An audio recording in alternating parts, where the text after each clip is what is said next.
बच्चों आज हम लोग आगे हैं मैथमेटिकल टूल्स के लेक्चर नंबर 3 में। ठीक है। और आपने पीछे के दो लेक्चर देखे होंगे बच्चों। तो हमने स्टार्टिंग के दो लेक्चर में, फर्स्ट लेक्चर और सेकंड लेक्चर में, फर्स्ट लेक्चर में बच्चों हमने स्टार्ट किया था ट्रिग्नोमेट्री की कुछ आइडेंटिटी, जैसे हमने क्वाड्रेंट रूल पढ़ा था, उसके आगे भी कुछ और चीज़ें पढ़ी थी।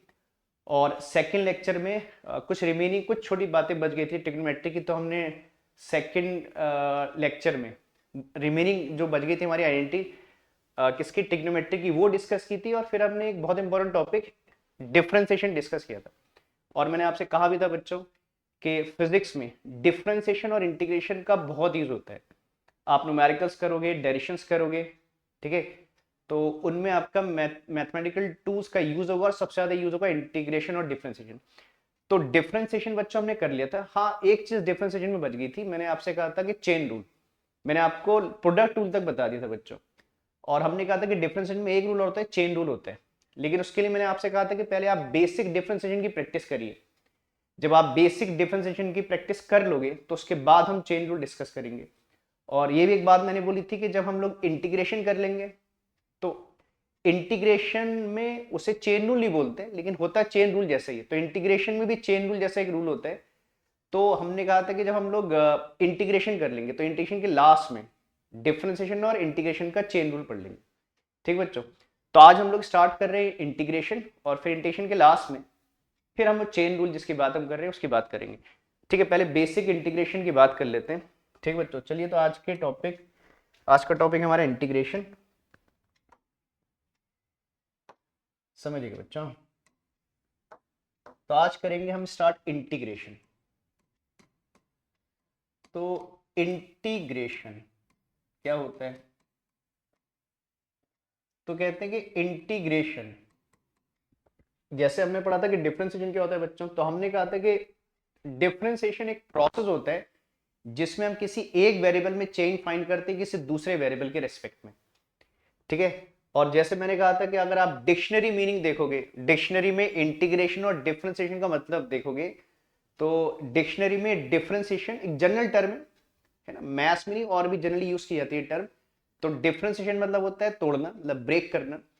और इंटीग्रेशन का मतलब होता है क्या करना, जोड़ना। तो डिक्शनरी में से तोड़ना जोड़ना भी कहते हैं। और लेकिन हमने डिफरेंशिएशन को अलग तरीके से पढ़ा था बच्चों, वो आप लोग पीछे देखना डिफरेंशिएशन में क्या बताया था मैंने। तो कहते हैं कि इंटीग्रेशन ये एक डिफरेंशिएशन का रिवर्स प्रोसेस होता है। इसे बोलते हैं रिवर्स प्रोसेस ऑफ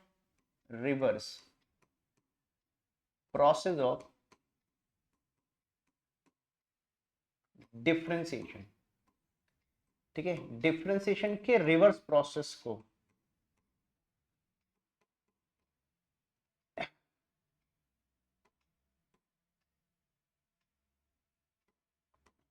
ठीक है, डिफरेंशिएशन के रिवर्स प्रोसेस को क्या बोलते हैं? इंटीग्रेशन कहते हैं। आप इसको ऐसे भी कह सकते हो कि हम डिफरेंशिएशन में किसी फंक्शन को ब्रेक करते हैं और इंटीग्रेशन के थ्रू उस फंक्शन के ब्रेक पार्ट को वापस क्या कर लेते हैं, ऐड कर लेते हैं बच्चों। इसीलिए कहा जाता है कि reverse process of differentiation integration. ठीक है, इसको मैं एक एग्जांपल के थ्रू, इंटीग्रेशन को अगर आपने एक्चुअली समझना है बच्चों तो इसे एग्जांपल के थ्रू बता देता हूं। ठीक है, जैसे मान लीजिए कि इंटीग्रेशन का मतलब क्या होता है। ठीक है, जैसे मान लीजिए मेरे पास एक रॉड है बच्चों, एक रॉड मान लीजिए, वायर जो भी मान लीजिए, सपोज मेरे पास एक रॉड है, इसकी लेंथ है एल। समझिए डिफरेंशिएशन का क्या, सॉरी, इंटीग्रेशन का क्या मतलब होता है। ठीक है, तो मान लीजिए मेरे पास एक रॉड है जिसकी लेंथ एल है, और मैं क्या करता हूं, इस रॉड को स्मॉल एलिमेंट्स में क्या कर देता हूं, ब्रेक कर देता हूं। मैं इस रॉड के क्या करता हूं, स्मॉल एलिमेंट्स कर दे रहा हूं, छोटे पार्ट्स कर दे रहा हूं। बस कंडीशन ये है कि जो आप एलिमेंट्स ब्रेक कर रहे हो, इस रॉड के जो एलिमेंट्स ब्रेक कर रहे हो, उनकी लेंथ क्या होना चाहिए, एक जैसी होनी चाहिए। क्योंकि इंटीग्रेशन सिमिट्रिकल चीजों को ऐड करता है। अगर सिमिट्री नहीं होगी तो आप इंटीग्रेशन के थ्रू ऐड नहीं कर पाओगे। तो मैंने एक रॉड ली, इसकी लेंथ थी एल, और इसको स्मॉल एलिमेंट्स में ब्रेक कर दिया। और जो एक एलिमेंट है बच्चों, इसकी लेंथ को मैं डीएल मान ले रहा हूं। ठीक ना। जहां डीएल लिखते हैं तो डीएल रिप्रेजेंट करते हैं element of any length. D stand for small element of a length को डीएल से रिप्रेजेंट करते हैं। तो मैंने एक रॉड ली और इसके स्मॉल क्या कर दिए बच्चों, पार्ट्स कर दिए या एलिमेंट्स कर दिए, और एक एलिमेंट की लेंथ कितनी है, डीएल है, ठीक है ना। सो मेरे अब मैं क्या करना चाहता हूं, इन एलिमेंट्स को वापस जोड़ना चाहता हूं, और अगर इन एलिमेंट्स को मैं वापस जोड़ दूंगा तो वापस लेंथ कितनी मिल जाएगी मुझे, एल। तो अगर आप इन लेंथ के एलिमेंट को वापस क्या करना चाहते हो, मैथमेटिकली जोड़ना चाहते हो, तो ध्यान देना बच्चा, बच्चों इस साइन को इंटीग्रेशन, इंटीग्रेशन को मैं आगे इंटीग्रेशन में और बहुत सी बात बताऊंगा, अभी तो मैं इंटीग्रेशन का मतलब समझने के लिए बता रहा हूं। तो इंटीग्रेशन को इस साइन से रिप्रेजेंट करते हैं, ठीक है। तो अगर मैं क्या करूं, लिख दूं इंटीग्रेशन ऑफ डीएल, इंटीग्रेशन को समेशन भी कहते हैं integration is equivalent to summation, ठीक है। तो आप इसे summation of all the elements कह सकते हो या इंटीग्रेशन, मतलब अगर आप जनरल वे में बोलो तो आप इसे summation of all the elements कह सकते हो, और टेक्निकली बोलो तो इसे क्या बोलते हैं, ये साइन को इंटीग्रेशन का साइन कैसे कहते हैं बच्चों, तो इंटीग्रेशन ऑफ डीएल।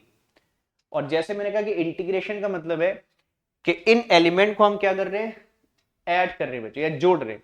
अगर मैं इन एलिमेंट को जोड़ दूंगा थ्रू इंटीग्रेशन तो कितनी लेंथ मिल जाएगी आपको, एल लेंथ मिल जाएगी। तो इंटीग्रेशन बेसिकली ये करता है, इंटीग्रेशन क्या करता है, सिमेट्रिकल चीजों को क्या कर देता है, ऐड कर देता है, और ऐड करके हमको टोटल दे देता है, ठीक है। तो देखिए ना, फिर समझ लो मैंने क्या किया, एक लेंथ, एक रॉड ली, उसकी लेंथ एल थी, उसको स्मॉल एलिमेंट में ब्रेक किया। अब मैं चाहता हूं कि इस एलिमेंट को वापस जोड़ना चाहता हूं, तो जोड़ने के लिए क्या यूज करेंगे, इंटीग्रेशन, ठीक है। तो इंटीग्रेशन क्या करेगा, इन एलिमेंट को ऐड कर देगा, और ऐड करके टोटल कितनी लेंथ वापस मिल जाएगी आपको, एल मिल जाएगी, ठीक है। तो मैंने कहा कि इंटीग्रेशन क्या करता है, सिमेट्रिकल चीजों को ऐड करने का काम करता है, ठीक है। चलिए एग्जांपल और लेते हैं, जैसे मान लीजिए अब मेरे पास एक एरिया एलिमेंट है, जैसे मान लीजिए थिन शीट है मेरे पास, ठीक बच्चों समझ लो। अब मान लीजिए मेरे पास एक थिन शीट है, और मैं क्या करता हूं, इस थिन शीट को स्मॉल एरिया एलिमेंट्स में ब्रेक कर देता हूं बच्चों। मैं इसके स्मॉल क्या कर देता हूं, एरिया के एलिमेंट्स कर देता हूं। बस ये कि सिमिट्री होनी चाहिए, ध्यान देना, हमेशा इंटीग्रेशन एक जैसी चीज या सिमिट्रिकल चीजों को ऐड करेगा। तो मान लो मेरे पास एक एरिया था ए, किसी भी शेप का एरिया आप मान सकते हो, ठीक है। जैसे मान लो मेरे पास एक रेक्टेंगुलर या स्क्वायर शीट थी, इसका टोटल एरिया कितना था, ए था, और इस रेक्टेंगुलर स्क्वायर शीट को मैंने स्मॉल एलिमेंट्स में क्या कर दिया, ब्रेक कर दिया बच्चों। These are called small area element, ठीक बच्चों। तो मैंने इसको क्या किया, स्मॉल एरिया एलिमेंट्स में क्या कर दिया बच्चों, ऐसे ब्रेक कर दिया। और मान लीजिए एक एरिया एलिमेंट का एरिया डीए है, क्या किया मैंने, एक एरिया लिया, और उस एरिया को स्मॉल एलिमेंट्स में क्या कर दिया, ब्रेक, और मैंने जितने भी एलिमेंट ब्रेक किए सबका एरिया सेम है, और एक एलिमेंट के एरिया को क्या मान लिया मैंने, डीए मान लिया, ठीक बच्चों। तो पहले मैंने इसको क्या कर दिया, ब्रेक कर दिया, मान लो इसको पहले मैंने डिफरेंशिएट कर दिया, ब्रेक कर दिया।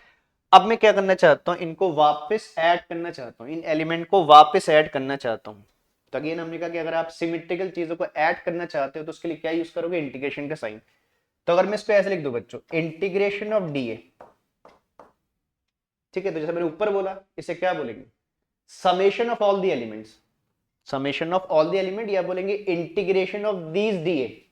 तो अगर आप इन सब एलिमेंट को जोड़ दोगे, मतलब इंटीग्रेशन क्या कर रहे हैं, एरिया एलिमेंट को जोड़ रहे हैं, और इस सब एलिमेंट के एरिया को जोड़ दे तो टोटल एरिया कितना बन जाएगा बच्चों, ए बन जाएगा। तो हमें क्या मिल जाएगा, ए, ठीक है। तो देखो यहां पर इंटीग्रेशन ने क्या किया, लेंथ के एलिमेंट को ऐड किया, टोटल लेंथ दे दी। यहां पर एरिया एलिमेंट को ऐड कर क्या दे दिया, टोटल एरिया दे दिया।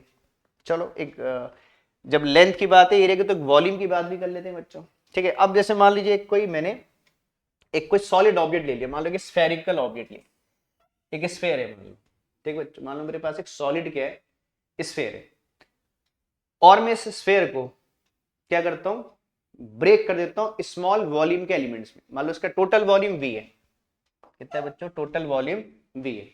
और मैं क्या करता हूं, इस sphere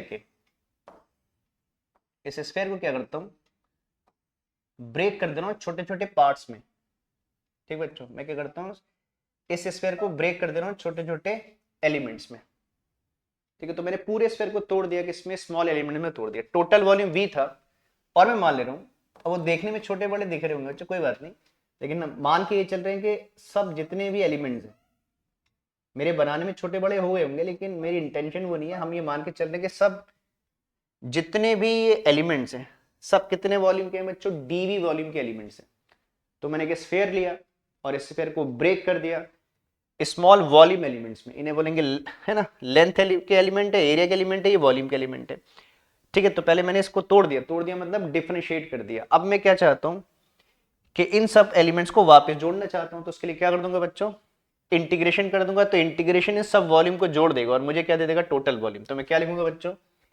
integration of DV gives क्या? बी।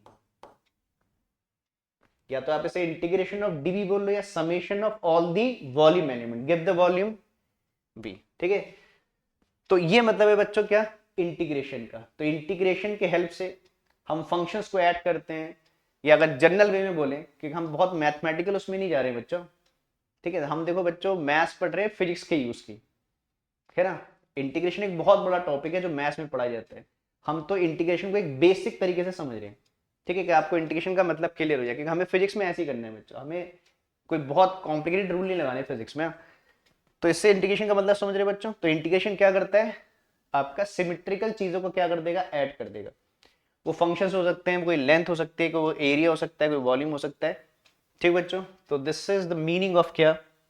इंटीग्रेशन। तो डिफरेंशिएशन मतलब पहले हमने तोड़ा तो डिफरेंशिएट किया, जोड़ दिया तो क्या हो गया? इंटीग्रेशन हो गया। इसीलिए मैंने लिखा है रिवर्स प्रोसेस ऑफ डिफरेंशिएशन। ठीक है, चलो बच्चों इसको थोड़ा नोट कर लो, है ना। थोड़ा मैं स्पेस दे रहा हूं आपको, जल्दी से इसको नोट करिएगा। फिर हम इंटीग्रेशन कितने टाइप का होता है, इंटीग्रेशन के रूल क्या होते हैं, कैसे लिखते हैं इंटीग्रेशन को। वैसे साइन के बारे में तो मैंने बता ही दिया आपको, तभी भी इसको और बेसिक बातें और समझेंगे। अब इसे जल्दी से नोट करो बच्चों।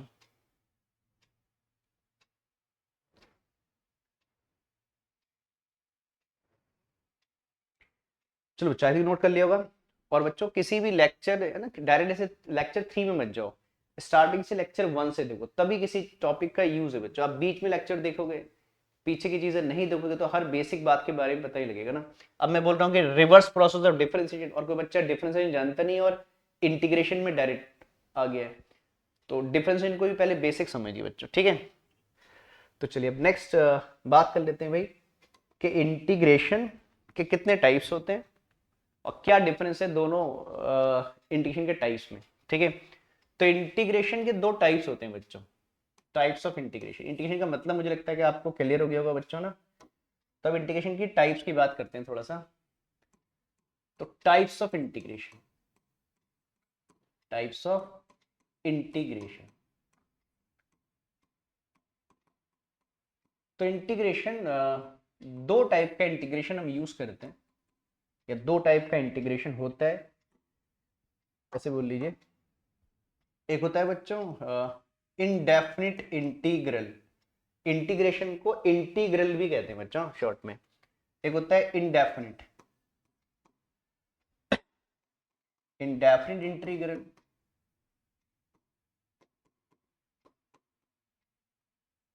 क्या डिफरेंस है इन दोनों में, वो बेसिक बात भी कर लेंगे बच्चों। एक होता है इंडेफिनिट इंटीग्रल, या इंटीग्रेशन भी कह सकते हो, इंटीग्रल भी कह सकते हैं, कि मतलब होता है। तो इंडेफिनिट इंटीग्रल, और दूसरा होता है डेफिनिट इंटीग्रल।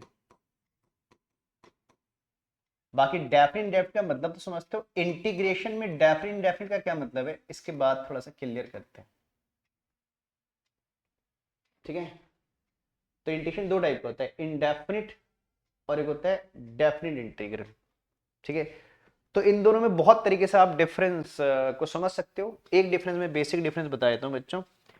ठीक है, कहते हैं जो इंडेफिनिट इंटीग्रल होता है, इंडेफिनिट इंटीग्रल का जो लास्ट में रिजल्ट आएगा वो इंडेफिनिट होगा। इंडेफिनिट मतलब वेरिएबल होगा। जैसे मान लीजिए मैंने कोई वैल्यू सॉल्व की और मेरा आंसर आ गया, मान लीजिए एक्स स्क्वायर प्लस 2 आ गया बच्चों। जैसे मान लो मैंने एक इंटीग्रेशन को सॉल्व किया, इंडेफिनिट का क्या मतलब होता है बता। जैसे आपने इंटीग्रेशन को सॉल्व किया और लास्ट में आपका रिजल्ट आ गया एक्स प्लस 2, तो क्या ये डेफिनेट रिजल्ट आपको मिला? नहीं मिला बच्चों। क्यों? चलो 2 तो आप जानते हो, आपको एक्स की वैल्यू नहीं मिली ना। और जब तक आपके पास एक्स की वैल्यू नहीं है तो एग्जैक्ट रिजल्ट आपके पास नहीं है बच्चों। अगर मान लो एक्स 5 हो गया तो हमारा रिजल्ट 7 हो जाएगा, अगर एक्स 10 हो गया तो रिजल्ट 12 हो जाएगा, और एक्स 1 हो गया तो रिजल्ट 3 हो जाएगा। ठीक है, तो जब तक आपको एक्स की वैल्यू नहीं पता है ये रिजल्ट डेफिनेट नहीं हुआ बच्चों ना। ठीक है, तो इंडेफिनिट इंटीग्रल के जो रिजल्ट होते हैं लास्ट में ऐसा जाते हैं, और ऐसे रिजल्ट, मैंने एक्स वेरिएबल बोला है, कुछ और भी हो सकता है इसके अलावा, ठीक है। और ऐसे रिजल्ट क्या कहलाते हैं, इनडेफिनिट कहलाते हैं, क्योंकि इनकी एग्जैक्ट वैल्यू आपके पास अभी नहीं है बच्चों, ठीक है। तो इसीलिए इन इंटीग्रेशन को क्या बोलेंगे, इनडेफिनिट। और जब आप डेफिनिट इंटीग्रल करोगे बच्चों, तो लास्ट में एक डेफिनिट रिजल्ट मिल जाएगा आपको।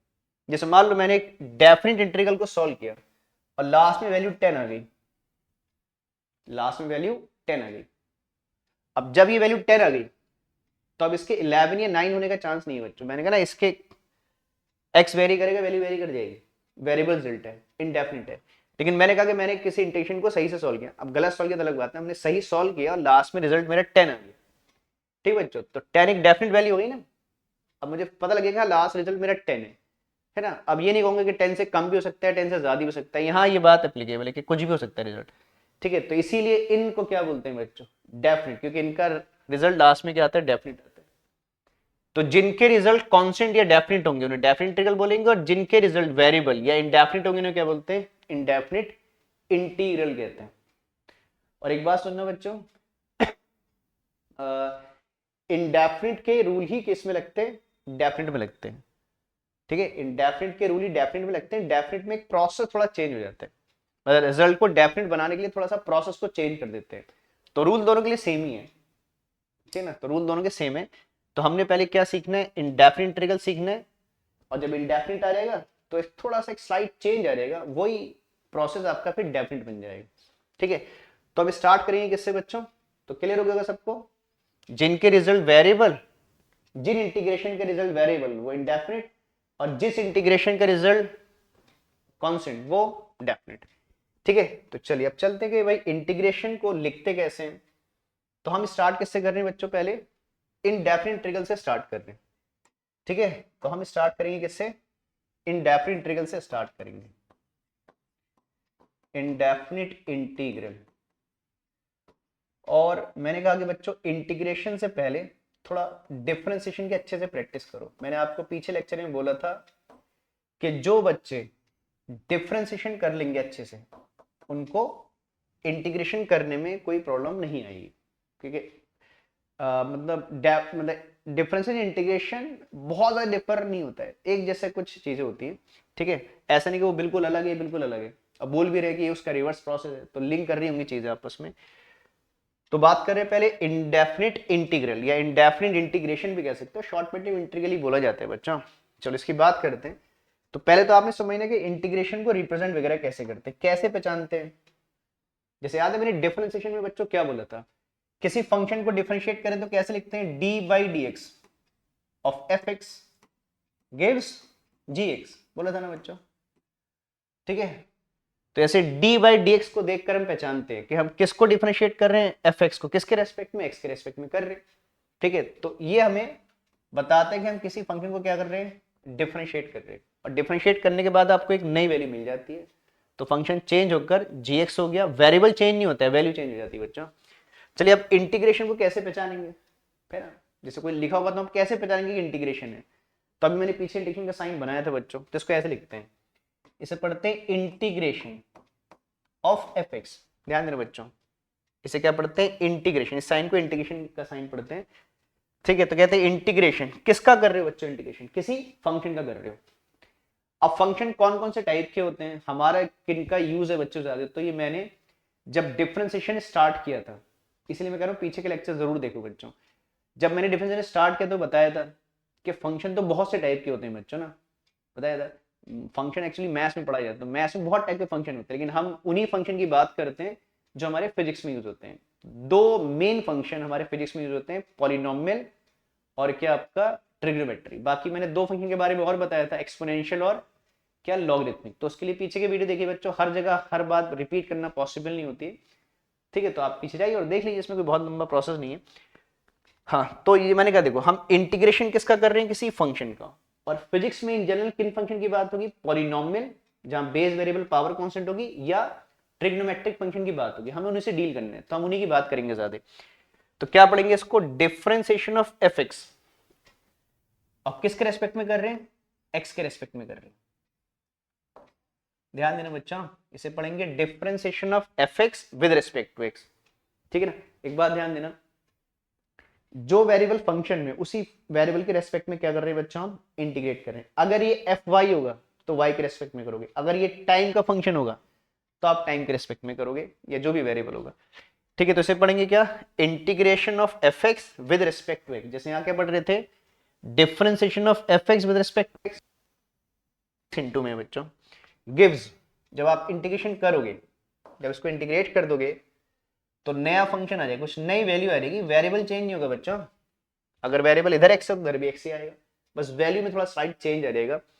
तो कहते हैं integration of F X with respect to X gives G X. एक चीज और करते हैं बच्चों, प्लस सी। इंडेफिनिट इंटीग्रल में जब आपका रिजल्ट आ जाएगा फाइनल, तो उसमें एक चीज ऐड करोगे, क्या, प्लस सी ऐड करोगे। ये सी क्यों ऐड कर रहे हैं, सी का पहले नाम लिख दे रहा हूं, सी क्यों ऐड कर रहे हैं बताता हूं। इसे बोलते हैं where C is called constant of integration, where C is called, इसे बोलते हैं constant of integration, constant of integration. तो अब ये बोले कि भाई कांस्टेंट ऑफ इंटीग्रेशन क्यों ऐड कर रहे हो, इसकी क्या जरूरत है, और क्या सी की वैल्यू कहां से आएगी। तो सी की वैल्यू आएगी नहीं बच्चों, अब सी की वैल्यू है ना, फिजिक्स में तो नहीं आएगी, मैथ्स में इसके कुछ तरीके होते हैं, कुछ वैल्यू दी होती है उससे सी आ जाता है। लेकिन हम फिजिक्स में ये सी को ऐसे ही छोड़ेंगे बच्चों। तो सी की वैल्यू ना क्वेश्चन में देंगे, बस आपने सी ऐसी लास्ट में लिख छोड़ देना है ना, पूरा सॉल्व करके लास्ट में प्लस सी लिख दोगे। अब सी को बोल कर रहे हैं कांस्टेंट ऑफ इंटीग्रेशन, बोले क्यों ऐड कर रहे हैं, इसकी क्या रिक्वायरमेंट है, इसकी रिक्वायरमेंट क्या है। तो अभी मैंने बोला बच्चों कि जो इंडेफिनिट इंटीग्रल होते हैं उसके जो रिजल्ट होते हैं वो इंडेफिनिट होते हैं, उसके रिजल्ट क्या होते हैं, इंडेफिनिट होते हैं। तो क्या कभी भी आप कोई इंडेफिनिट वैल्यू चाहोगे कि लास्ट में इंडेफिनिट वैल्यू आए, नहीं, है ना, हम कभी नहीं चाहेंगे वैल्यू इंडेफिनिट आए। तो ये प्लस सी क्या करता है, ये बैलेंस कर रहा है वैल्यू को, मतलब इंडेफिनिट वैल्यू को, है ना, सी ऐड करके डेफिनिट बना रहे हैं। जैसे मान लो, सुनना बच्चों ध्यान से, जैसे मान लो मुझे किसी पॉइंट पे पहुंचना था, मुझे इंटीग्रेशन करना था और किसी पॉइंट पे पहुंचना था, और मैं उस पॉइंट से आगे निकल गया, मुझे जिस पॉइंट पर रुकना था मैं उस पॉइंट से आगे चला गया, तो आपका सी क्या करेगा, आपको पीछे ले आएगा, है ना। जैसे मान लो आपको, ठीक है, इस पॉइंट पे बच्चों पहुंचना था, वैल्यू इस पॉइंट पे आपको मिल रही थी और आप यहां पहुंच गए, ठीक है ना, तो सी क्या करेगा, आपको वापस ऊपर ले आएगा, मतलब आपके रिजल्ट को बैलेंस कर देगा। जैसे आपकी वैल्यू एक्स्ट्रा हो गई, मतलब वैल्यू एक्स्ट्रा हो गई, तो सी क्या करेगा, उस एक्स्ट्रा वैल्यू को हटाकर आपको रिजल्ट के नियर ले आएगा। या मान लो आप रिजल्ट से पहले रह गए, आपने पहुंचना था, है ना, यहां तक, और आप रह गए यहां पर, तो सी ऐड करके आप कहां चले जाओगे, उस रिजल्ट के पास पहुंच जाओगे। मतलब सी आपको क्या करेगा, आपको बैलेंस करेगा। अगर आप आगे निकल गए तो पीछे ले आएगा, पीछे रह गए तो आपको क्या लेगा, आगे ले आएगा, तो रिजल्ट को बैलेंस करेगा। तो रिजल्ट को बैलेंस करने के लिए क्या करते हैं, सी ऐड करते हैं बच्चों। बाकी सी की वैल्यू वगैरह आप, है ना, कुछ डेटा अगर क्वेश्चन में होगा तो आप डिटरमाइन कर पाओगे, तो इन जनरल सी को ऐसे छोड़ देंगे बच्चों, ठीक है। तो आप नहीं करना, फिर एक बार बता रहा हूँ क्या क्या बोलेंगे, इसे क्या पढ़ेंगे बच्चों, ये तो मैंने ऐसे ही बताया आपको कि क्या पढ़ेंगे इसको, integration of F X with respect to X gives G X. अभी जी एक्स कैसे आएगा, तो हम रूल पढ़ेंगे उसके लिए। प्लस क्या लिखना है बच्चों आपने, सी, और इसी को क्या बोलते हैं, कांस्टेंट ऑफ इंटीग्रेशन। तो इस साइन से इंटीग्रेशन को पहचाना जाता है बच्चों। डेफिनेट कैसे पहचानते हैं, अभी आगे डेफिनेट की बात करेंगे। तो इनडेफिनेट इंटीग्रल को ऐसे लिखा जाएगा, ठीक है। तो इसे नोट कर लो बच्चों, चलो इस शीट को भी, फिर हम लोग इसके रूल्स वगैरह पढ़ेंगे, मैं इसके बाद रूल बताऊंगा आपको।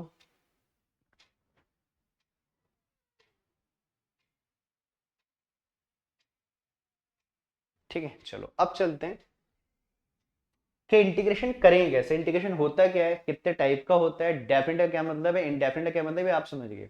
अब मेन तो है कि, है ना, ये सब जानने के बाद मेन बात तो ये है कि आप करते कैसे, हमें तो इंटीग्रेशन करना है बेसिकली। तो चलिए बात करते हैं इंटीग्रेशन के रूल्स, है ना। तो इंटीग्रेशन के रूल्स क्या क्या होते हैं, रूल का मतलब हम इंटीग्रेशन के सब रूल नहीं पढ़ने वाले बच्चों। इंटीग्रेशन एक बहुत बड़ा टॉपिक होता है, एक मेजर टॉपिक होता है क्लास 12 में। किसी भी क्लास 12 के मैथ्स वाले बच्चे से पूछोगे कि सबसे बड़ा टॉपिक मैथ्स में क्या होता है क्लास 12 में, ठीक है, तो सबसे बड़ा टॉपिक इंटीग्रेशन ही माना जाता है बच्चों। सबसे ज्यादा वेटेज भी इंटीग्रेशन का होता है। तो हम तो इतना इंटीग्रेशन पढ़ने वाले नहीं है ना, ठीक है, उतना इंटीग्रेशन पढ़ने के लिए 4-5 महीने चाहिए बच्चों, और हम तो सोचे कि आज ही इंटीग्रेशन कंप्लीट कर देंगे। तो हम इंटीग्रेशन के बेसिक रूल सीखेंगे, बहुत बेसिक रूल जो हमारे फिजिक्स में काम आएंगे। हाँ, अगर आप इतना इंटीग्रेशन जो हम पढ़ रहे हैं है ना, इतना अगर हमने सीख लिया तो हमें फिजिक्स में कहीं दिक्कत नहीं आएगी बच्चों। और हम तो फिजिक्स के लिए पढ़ रहे हैं, ठीक है, मैथ्स के लिए इंटीग्रेशन थोड़ी नहीं पढ़ रहे हैं। तो चलिए अब बात करते हैं इसके रूल्स क्या होते हैं। किसके? इंडेफिनिट की बात कर रहे हैं बच्चों। तो इंडेफिनिट इंटीग्रल के रूल्स क्या होते हैं। बाकी देखो इंडेफिनिट के रूल डेफिनिट में भी लगते हैं, ऐसा नहीं है, लेकिन अभी तो हम इंडेफिनिट की बात करें, डेफिनिट की बात नहीं कर रहे बच्चों, दे ध्यान देना। चलो तो बेसिक से स्टार्ट करते हैं, ठीक, बेसिक से, बहुत बेसिक से स्टार्ट करेंगे। जैसे पहले ये भी मैंने पीछे डिस्कस भी किया बच्चों, मतलब आ जाएगी integration of DX, integration of DX gives X. बोले कैसे? बोले कैसे इंटीग्रेशन ऑफ डीएक्स एक्स कैसे? तो बेसिकली क्या होगा, ये dx, जैसे मान लो एक लेंथ है x ना, एक लेंथ थी x, अभी मैंने पीछे ही बताया बच्चा, और dx उस लेंथ का एक स्मॉल क्या है, एलिमेंट है। जैसे एक लेंथ है x और हमने इसको ब्रेक किया, dx dx में ब्रेक किया है ना, एक लेंथ x को मैंने dx में ब्रेक किया, dx में ब्रेक कर लिया। अब मैं क्या कर रहा हूँ, इंटीग्रेशन के थ्रू इन dx को जोड़ रहा हूँ, तो कितनी लेंथ मिलेगी बच्चों, x मिलेगी, ठीक है। अभी मैंने पीछे भी समझाया जब इंटीग्रेशन स्टार्ट किया बच्चों, ठीक है। तो dx का इंटीग्रेशन क्या हो जाएगा, x। सिमिलरली अगर इसकी जगह dy होगा तो y हो जाएगा, और अगर dt होगा तो t हो जाएगा, df होगा तो f हो जाएगा, dp होगा तो p हो जाएगा। सिंपल सी बात, मतलब सबके लिए एप्लीकेबल है, खाली x के लिए एप्लीकेबल नहीं बच्चों। यहाँ कोई भी फंक्शन या कोई भी वेरिएबल आ सकता है। तो dx is equal to X, या dy इक्वल टू वाई, या dt is equal to T plus C के बारे में बच्चों बताया मैंने अभी, ठीक है। तो पहला रूल ये। अच्छा बच्चों, अब समझना, नेक्स्ट रूल है कि अगर क्या हो गया बच्चों, कांस्टेंट, किसी कांस्टेंट का इंटीग्रेशन कर रहे हैं, constant dx, constant into dx, यहां तो कुछ नहीं था बच्चों, इसे आप 1 dx भी कह सकते हैं वैसे तो, चलो खैर वो dx बोल रहे हैं उसको। अब मान लो आ गया है ना, हम क्या कर रहे हैं, किसी कांस्टेंट का इंटीग्रेशन कर रहे हैं, ठीक है ना। तो इंटीग्रेशन ऑफ कांस्टेंट क्या होता है, तो अगर आपको याद हो बच्चों, तो डिफरेंशिएशन में किसी कांस्टेंट का डिफरेंशिएशन कितना होता है, 0 होता है।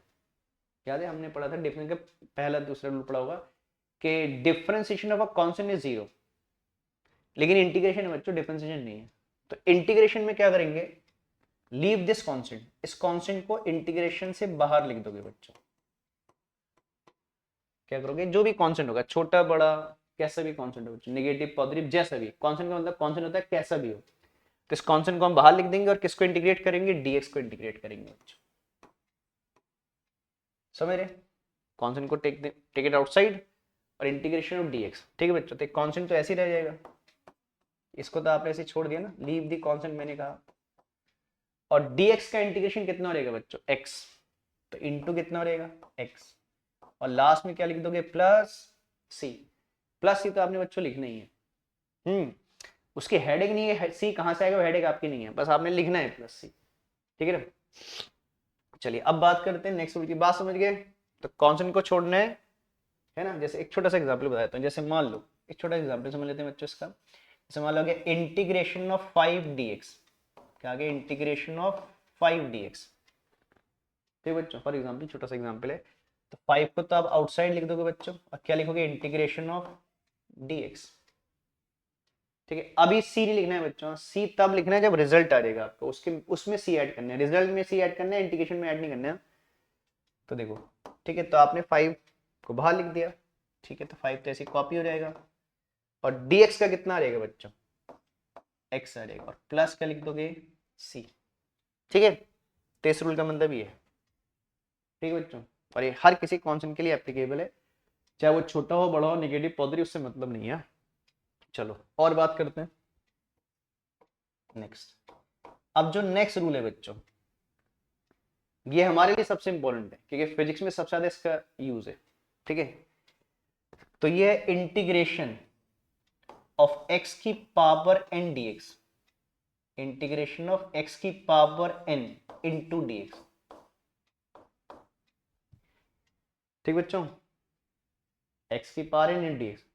और इसे क्या बोलते हैं बच्चों, पॉलिनोमियल फंक्शन, क्योंकि x को हम यहाँ क्या मान रहे हैं, एक वेरिएबल, और n उसकी पावर है जो कांस्टेंट है। तो अगर बेस वेरिएबल और पावर कांस्टेंट हो तो ऐसे फंक्शन को मैंने पीछे भी बताया तो बच्चों क्या बोलते हैं, पॉलिनोमियल फंक्शन, है ना। और फिजिक्स में सबसे ज्यादा आपने इंटीग्रेशन पॉलिनोमियल का ही करने हैं बच्चों, तो इसीलिए मैं इसको सबसे इंपॉर्टेंट रूल बोल रहा हूँ। तो इसको बहुत अच्छे से प्रैक्टिस करनी है, इसमें गलती नहीं होनी चाहिए। ये गलती को तो समझ लो बेकार है, फिर इंटीग्रेशन करना है, ठीक है। सबसे ज्यादा यूज इसी का ही है, तो आप समझिए। तो इसका क्या रूल है, एक्स की पावर इन dx का। तो क्या करते हैं बच्चों, ध्यान देना बच्चों, पहले आप जो भी फंक्शन है वो फंक्शन लिखोगे। क्या है हमारा फंक्शन, एक्स की पावर है, ध्यान देना बच्चों ना, मैंने क्या बोला, एक्स की पावर इन dx का इंटीग्रेशन कैसे करोगे, तो आप जो भी फंक्शन लिखे हैं जिसकी पावर n है वैसे लिख दोगे, फिर उसकी पावर में 1 ऐड कर दोगे बच्चों। क्या करोगे, उसकी पावर में पहले पूरा फंक्शन ऐसे कॉपी कर दोगे, कॉपी करने के बाद उसकी पावर में 1 ऐड कर दोगे। पावर कैसी भी है, देखो ये पावर बच्चों, ये जो है पॉजिटिव हो सकता है, नेगेटिव हो सकता है, फ्रैक्शन हो सकता है, डेसिमल, कुछ भी हो, सबके लिए सेम रूल है, आपने 1 ऐड करना है। ये नहीं सोचना है कि पावर प्लस है तो क्या करेंगे, माइनस है तो क्या करेंगे, सबके लिए सेम रूल है बच्चों, ठीक है। तो पहले आपने क्या करना है, फिर समझो क्या बोला मैंने, कि पहले फंक्शन लिखोगे, इंटीग्रेशन का साइन हटा दोगे बच्चों। जब आप इंटीग्रेशन कर रहे हो, जब रूल लगा रहे हो, तो देखो मैं रूल लगा रहा हूं तो इंटीग्रेशन का साइन हटा दे रहा हूं, तो आप इंटीग्रेशन का साइन हटा दोगे, पहले फंक्शन लिखोगे, उसकी पावर में 1 ऐड कर दोगे, फिर इसके डिनोमिनेटर में जाओगे, और जितना फैक्टर पावर में लिख रहे हो उसी फैक्टर को डिनोमिनेटर में भी लिखोगे बच्चों। जैसे आपने पावर में क्या लिखा है बच्चों, n+1, तो इसके डिनोमिनेटर में भी कितना आएगा, n+1। फिर समझोगे, इस रूल को अच्छे से समझ लो एक बार। इस रूल को नहीं समझे तो मैंने कहा हमारा इंटीग्रेशन पढ़ना बेकार हो जाएगा बच्चों फिजिक्स में।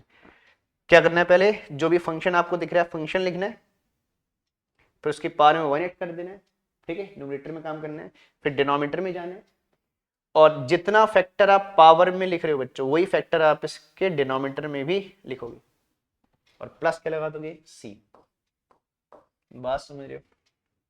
अब मैं इसके बहुत से आपको एग्जाम्पल्स बता देता हूँ बच्चों ना, इस रूल के कुछ आगे बढ़ने से पहले और रूल, ठीक है, मैं जाने से पहले इसके कुछ एग्जाम्पल समझ लो बच्चों, ठीक है। अगर मैंने कहा इसमें गलती हो जाएगी तो बहुत हमारा इंटीग्रेशन पढ़ना बेकार हो जाएगा, ठीक है। तो इसके कुछ एग्जाम्पल बता देता हूँ बच्चों, समझना ध्यान से।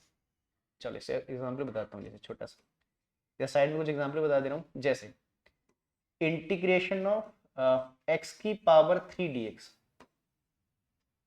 मैं पहले पॉजिटिव पावर का बता रहा हूँ, फिर नेगेटिव पावर के लिए बता दूंगा, फ्रैक्शन के लिए भी बता दूंगा। रूल सबके लिए सेम है बच्चों, ध्यान देना, रूल को स्ट्रिक्टली फॉलो करने हैं, पावर जैसी भी हो। तो क्या बोला मैंने बच्चों, कि पहले आप फंक्शन को देखिए कितना है, x3, तो आपने पहले फंक्शन को कॉपी कर देना है इधर, x3, ठीक है बच्चों, पूरा ऐसे फंक्शन लिख देना उधर, फिर उसकी पावर में जाना है, और पावर में कितना ऐड करना है, 1 ऐड कर देना है, ठीक है। मैंने देखो फंक्शन कॉपी किया, उसकी पावर में 1 ऐड कर दिया। अब डिनोमिनेटर में जाना है इसके, और जितना फैक्टर आप पावर में लिख रहे हो वही फैक्टर आप इसके डिनोमिनेटर में भी लिखोगे। तो पावर में क्या लिखा है आपने, 3+1, तो डिनोमिनेटर में भी क्या आएगा, 3+1, और सी तो लिखना ही बच्चों ना, प्लस सी। कभी कभी बच्चे सी लिखना भूल जाते हैं, तो छोटी छोटी चीजें है ना इग्नोर कर देते टीचर भी, ऐसा नहीं है ना। ऐसे लिखना आप अपनी तरफ से गलती मत करना बच्चों, तो प्लस सी लिखना है आपने लास्ट में। बात समझ गए, पहले मैंने फंक्शन लिखा, उसकी पावर में 1 ऐड किया, और जितना फैक्टर पावर में था उसी फैक्टर को डिनोमिनेटर में भी लिख दिया, और प्लस सी लिख दिया। इसको सॉल्व करके लिख दो बच्चों, तो कितना रहेगा, x की पावर 4/4, है ना, x की पावर 4, बाई कितना 4, प्लस सी आ जाएगा। बात समझ रहे बच्चों, तो ये बहुत कॉम्प्लिकेशन नहीं है, लेकिन कभी कभी बच्चे स्टार्टिंग में थोड़ा गलतियां करते हैं, तो गलतियां नहीं करना है।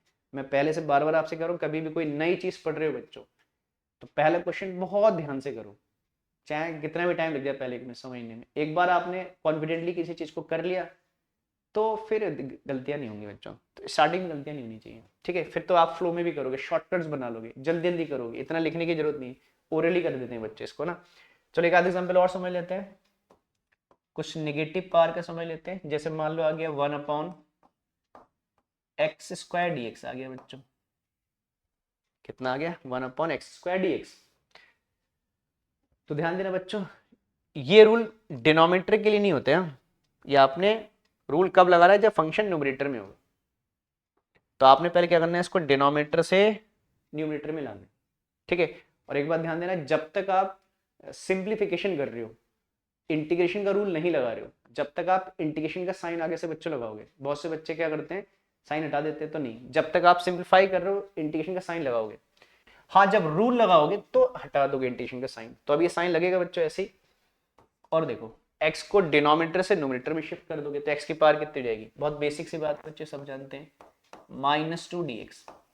ठीक है बच्चों, तो मैं x को डिनोमिनेटर से कहा ले गया न्यूमरेटर में, तो x की पावर -2 dx हो गई। बस अब मैं रूल लगा सकता हूँ, ठीक है, क्योंकि अब मैंने सिंप्लीफाई कर दिया इसको। तो ठीक है बच्चों, अब रूल लगा देंगे, और मैंने कहा जब रूल लगाएंगे तो फिर इंटीग्रेशन का साइन नहीं लिखेंगे, फंक्शन देखेंगे। फंक्शन क्या है, x की पावर -2, तो आपने फंक्शन को कॉपी करना है इधर, तो क्या लिखेंगे x की पावर -2। ठीक है बच्चों, पहले आपने पूरे फंक्शन को ऐसे कॉपी कर देना है, पॉलिनोमियल फंक्शन जो भी होगा। अब इसकी पावर में 1 कर देना है, तो +1, फिर कहाँ जाना है, डिनोमिनेटर में जाना है, और जितना फैक्टर पावर में लिखा है उतना फैक्टर डिनोमिनेटर में लिख देना है। तो कितना, -2 + 1 और प्लस c। ठीक है, अगर जल्दी आ जाए मैं कभी +c भूल जाऊं तो आप ध्यान करना बच्चों, होता है कभी कभी फ्लो में भूल जाते हैं, कोई बात नहीं, ऐसे मैं भूलूंगा नहीं, कहीं भूल जाऊं तो देख लेना। x की पावर कितना रहेगा, देखो बच्चों इसको आप सॉल्व करके क्या लिखोगे, ऊपर क्या आएगा, x की पावर, थोड़ा नीचे लिख दे रहा हूँ, x की पावर -1, ठीक है ना बच्चों, देखो -2 + -1, और नीचे भी कितना आ गया, -1 + c।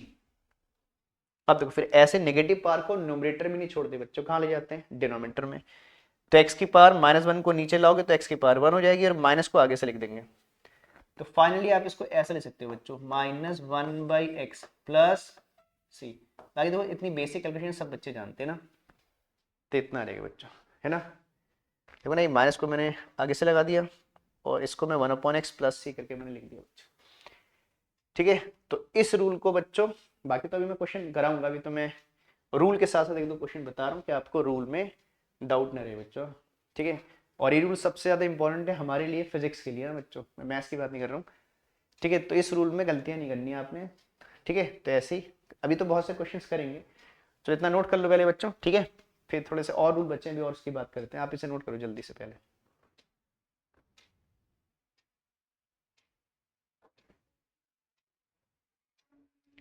ठीक है, चलो नोट कर लिया होगा बच्चों। भाई नोट का मतलब ऐसे नोट नहीं करना बच्चों, आपने स्क्रीनशॉट लेना है, या जब मैं स्क्रीन से पीछे हटता हूँ तो आपने स्क्रीन को पॉज करना है। अब ऐसे नहीं कि, है ना, कि आप उसे वैसे नोट करो, मतलब बाद में नोट करना है उसको, अब इतना टाइम में तो फिर हमारे बहुत लंबा लेक्चर हो जाएगा।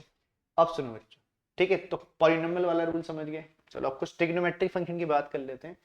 कितने बता दिए थे मैंने, 3 बता दिए होंगे ना, फिर चेक कर लेते हैं, 1 2 3, है ना। चलो फोर्थ की बात कर लेते हैं।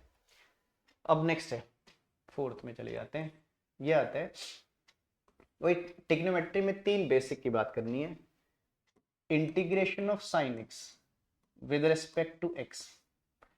साइन एक्स का इंटीग्रेशन होता है बच्चों माइनस कॉस एक्स। थोड़ा ध्यान देना, इसमें कभी कभी कंफ्यूजन हो जाता है बच्चों, क्योंकि डिफरेंशिएशन में साइन का प्लस कॉस होता है, लेकिन इंटीग्रेशन में साइन का क्या होता है, माइनस कॉस। ये ध्यान करना बच्चे, कभी प्लस माइनस की गलतियां हो जाती हैं।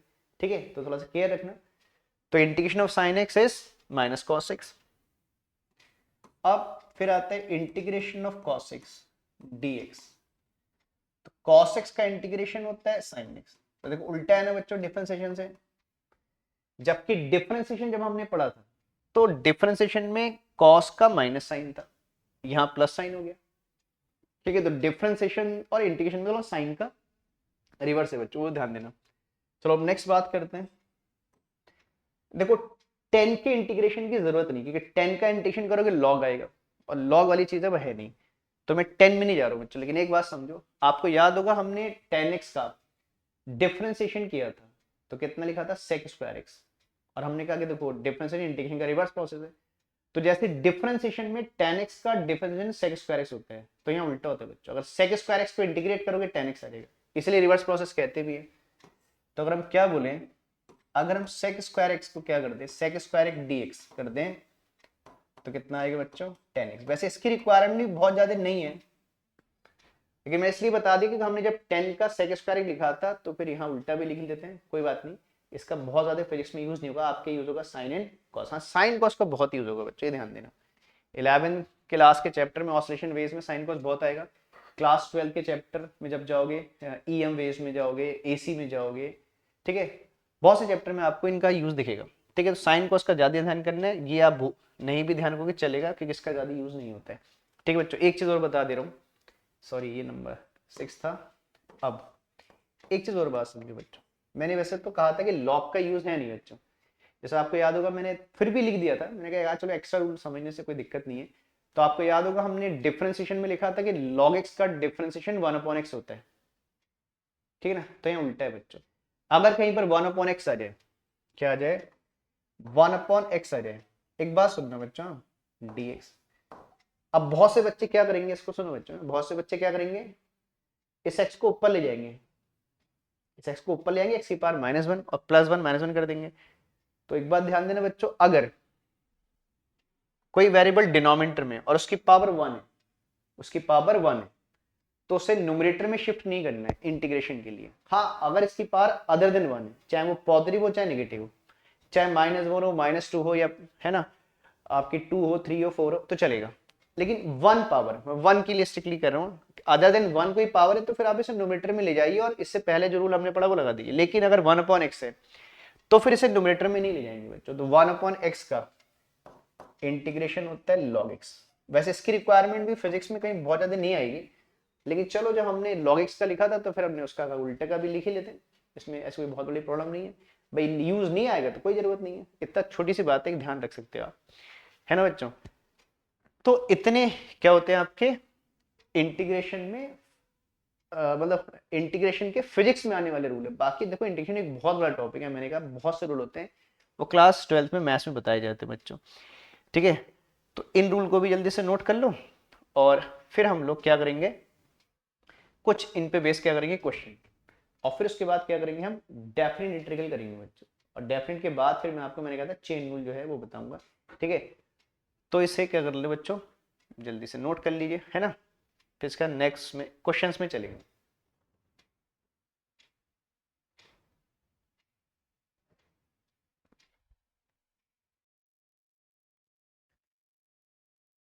ठीक है बच्चों, तो सबने नोट कर लिया बच्चों।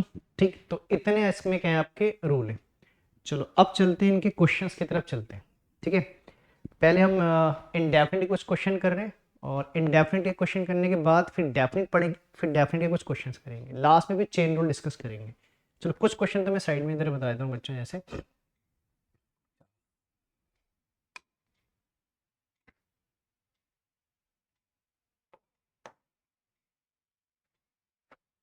बेसिक क्वेश्चंस की बात कर रहे हैं बच्चों, जैसे फॉर एग्जांपल, और देखो मैंने आपसे कहा था बच्चों कि इंटीग्रेशन और डिफरेंशिएशन के क्वेश्चन ऑलमोस्ट क्या होते हैं बच्चों, सेम रहते हैं। जैसे एक क्वेश्चन लेते हैं छोटा सा, इंटीग्रेशन ऑफ, मान लीजिए इंटीग्रेशन हो गया आपका, कुछ ही मान लेते हैं, जैसे मान लो हो गया 2x² प्लस 3x -5 dx। ठीक बच्चों, क्या है question, integration of 2x³ plus 3x -5, ऐसे क्या बोलते हैं बच्चों, पॉलिनोमियल फंक्शन। ठीक है, जानते हो। तो चलिए क्या करते हैं फिर, रूल तो आप समझिए। ठीक है, तो देखो उसमें 3 टर्म है बच्चों, एक टर्म है 2x³ फिर 3x -5। ठीक है, वैसे तो आप एक साथ भी कंबाइनली इसको कर सकते हो, लेकिन स्टार्टिंग में मत करना बच्चों, जब एक बार आप बहुत प्रैक्टिस में आ जाओगे तब करना। ठीक है, अभी हम इसको ब्रेक करके कर रहे हैं, तो हम इन तीनों टर्म को ब्रेक कर देंगे। तो क्या लिखेंगे, इंटीग्रेशन ऑफ, कितना आ जाएगा, 2x³ dx। एक सेकेंड बच्चों, थोड़ा सा स्टार जैसा हो रहा है ना, मैं एक बार दोबारा लिखूंगा बच्चों क्वेश्चन, कुछ गड़बड़ जैसा हो गया स्क्रीन पर ना, हाँ अब आ गया सही, एक्चुअली मुझसे कुछ टच हो गया तो वो थोड़ा वैसा हो गया। ठीक है बच्चों, तो जैसे का चलो करते हैं बात। तो हमने कहा कि फॉर एग्जांपल एक क्वेश्चन लेते हैं कि इंटीग्रेशन ऑफ, वैसे क्वेश्चन दोबारा लिख देता हूँ, कितना लिखा हमने, 2x³ मान लो आ गया प्लस 3x -5 इंटू क्या, dx। ठीक बच्चों, 2x³ plus 3x -5 into dx। तो मैंने कहा कि इसको क्या करते हैं, पहले ब्रेक कर लेते हैं 3 टर्म में। तो क्या आ जाएगा बच्चों, ये हो जाएगा इंटीग्रेशन ऑफ, क्या कर देंगे, 2x³ dx। ठीक है बच्चों, मैं ब्रेक कर दे रहा हूँ। ठीक है, 2x³ इंटू dx, फिर आ जाएगा 3x इंटू dx, फिर 5dx। ठीक है, तो पहली टर्म ये बन गई, फिर plus integration of, second term क्या है बच्चों, 3x इंटू क्या हो जाएगा dx, फिर माइनस इंटीग्रेशन ऑफ 5dx। समझ रहे बच्चों? ठीक है, देखो मैंने टर्म को क्या कर दिया, ब्रेक करके लिख दिया बच्चों। ठीक है, first term dx, second term dx, third term dx। अब ध्यान देना बच्चों, क्या करते हैं, तो हमने कहा अगर कॉन्स्टेंट इंटू वेरिएबल हो जाए, और देखो इंटीग्रेशन में चाहे कॉन्स्टेंट इंटू वेरिएबल हो या सिंगल कॉन्स्टेंट हो, आपने टेक इट आउटसाइड, उसको बाहर लिखना है। ठीक है, तो देखो इसमें आप 2 को बाहर लिख दोगे बच्चों, और किसको इंटीग्रेट करोगे, x³ dx। क्या लिखोगे, 2, और किसको इंटीग्रेट करोगे, x³ dx को। ठीक है बच्चों, फिर प्लस, इसमें कॉन्स्टेंट क्या है बच्चों, 3, तो टेक इट आउटसाइड, तो इसे क्या लिख दोगे, 3 इंटीग्रेशन ऑफ x dx।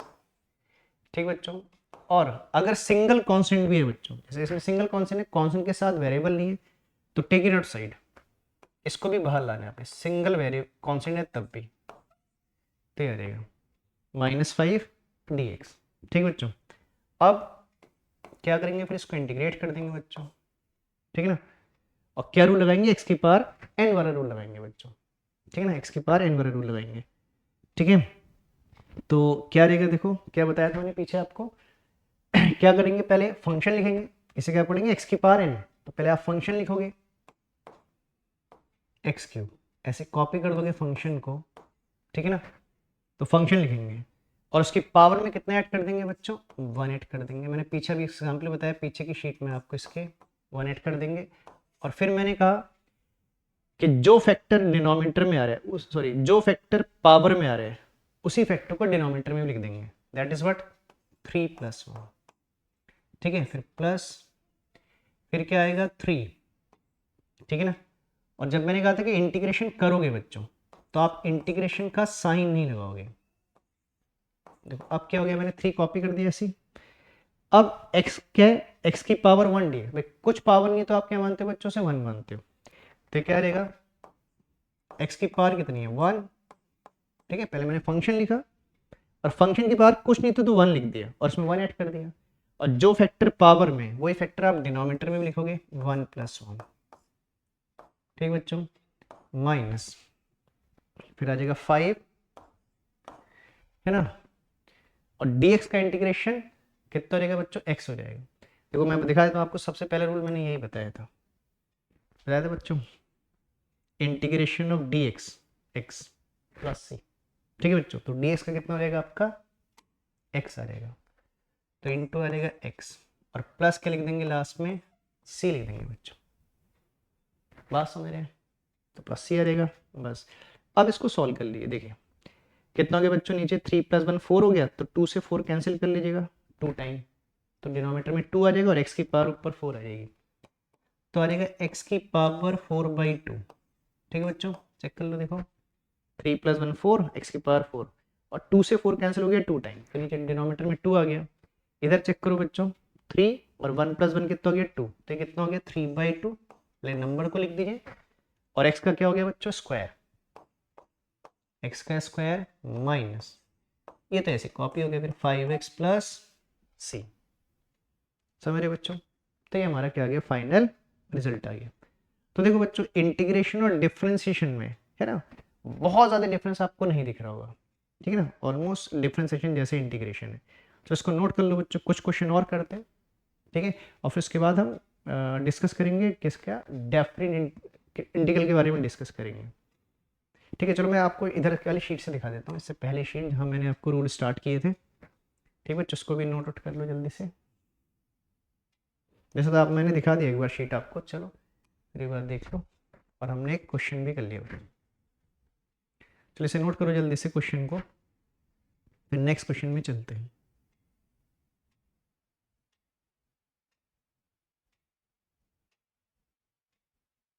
ठीक है, चलो अब चलते हैं बच्चों, नेक्स्ट क्वेश्चन की तरफ चलते हैं। ठीक है, चलिए अब बात करते हैं और क्वेश्चन ले लेते हैं। जैसे फॉर एग्जांपल, एक सेकेंड बच्चों,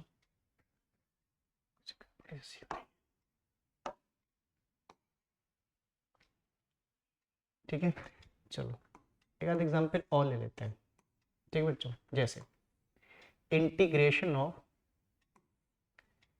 जैसे मान लो हो गया हमारा 3/x² प्लस मान लीजिए हो गया 2√x, मान लीजिए 2 कितना हो गया √x, और कुछ भी कर लीजिए -3 कर लेते हैं। चलिए ऐसा भी कर लेते हैं क्वेश्चन dx, ठीक है ना। तो अगेन मैंने एक पॉलिनोमियल फंक्शन लिया है और x के रेस्पेक्ट में क्या कर रहे हैं, इसको इंटीग्रेट कर रहे हैं। तो क्या हो जाएगा बच्चों ये तो हो जाएगा इंटीग्रेशन ऑफ, इसमें वही करोगे, पहले क्या करोगे, तीनों टर्म को हम ब्रेक कर लेते हैं बच्चों। तो पहली टर्म क्या है 3/x² इंटू dx, फिर प्लस, अब सेकेंड टर्म कितनी है 2√x, तो इंटीग्रेशन ऑफ 2√x dx, फिर थर्ड टर्म क्या है बच्चों 3, तो क्या आ जाएगा माइनस इंटीग्रेशन 3dx, ठीक बच्चों समझ रहे, तो आ गया 3dx, ठीक। बस अब क्या करेंगे, पहले जो भी कांस्टेंट टर्म है 3, इसमें कांस्टेंट है बाहर ले जाएंगे, इसमें 2 कांस्टेंट है बाहर ले जाएंगे, और इसमें 3 कांस्टेंट है बाहर ले जाएंगे, ठीक है बच्चों। चलिए तो पहले हम कांस्टेंट टर्म को बाहर ले जाते हैं। तो पहले में क्या रहेगा 3 इंटीग्रेशन ऑफ 1/x² dx, फिर प्लस, इसमें बच्चों 2 बाहर आ जाएगा, इंटीग्रेशन ऑफ कितना हो रहेगा √x dx, माइनस इसमें क्या आउट कर लोगे बच्चों 3, तो इंटीग्रेशन ऑफ 3 और क्या रहेगा dx। तो पहले मैंने कांस्टेंट टर्म को बच्चों आउटसाइड द इंटीग्रेशन लिख दिया।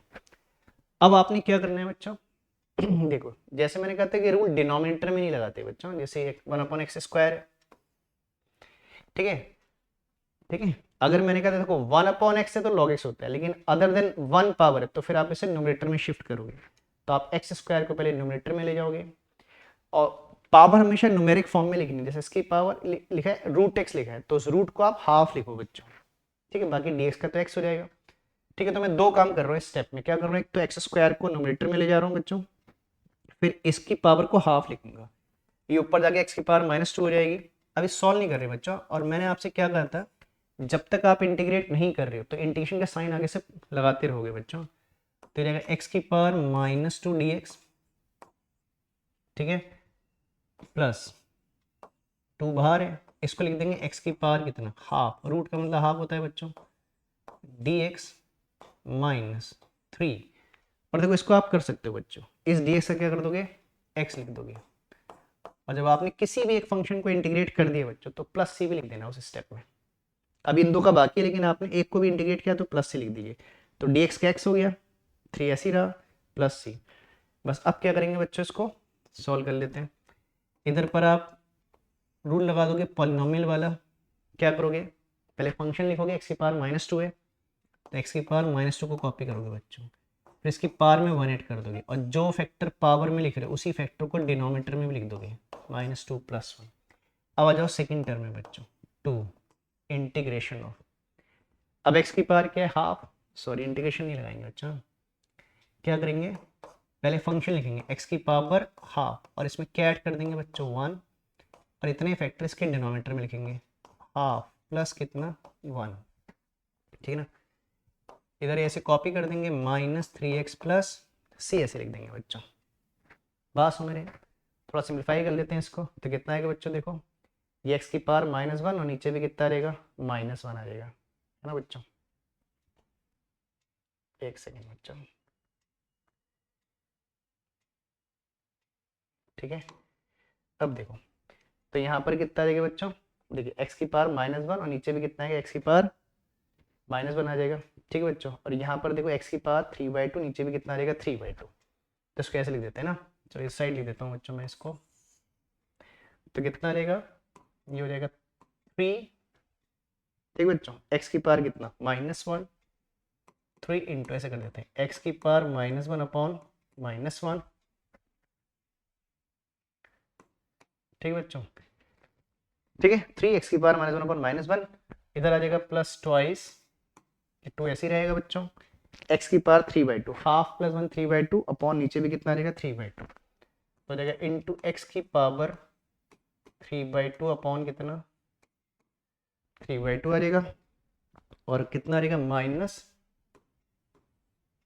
3x प्लस सी, इसको तो आप ऐसे कॉपी कर दोगे बच्चों बस, ठीक है। अब एक काम करना, देखो ये माइनस साइन आप आगे से पुट कर देना और x को डिनोमिनेटर में ले आओगे तो कितना रहेगा -3/x की पावर माइनस वन को डिनोमिनेटर में ले जाओगे तो x की पावर प्लस वन आ जाएगी।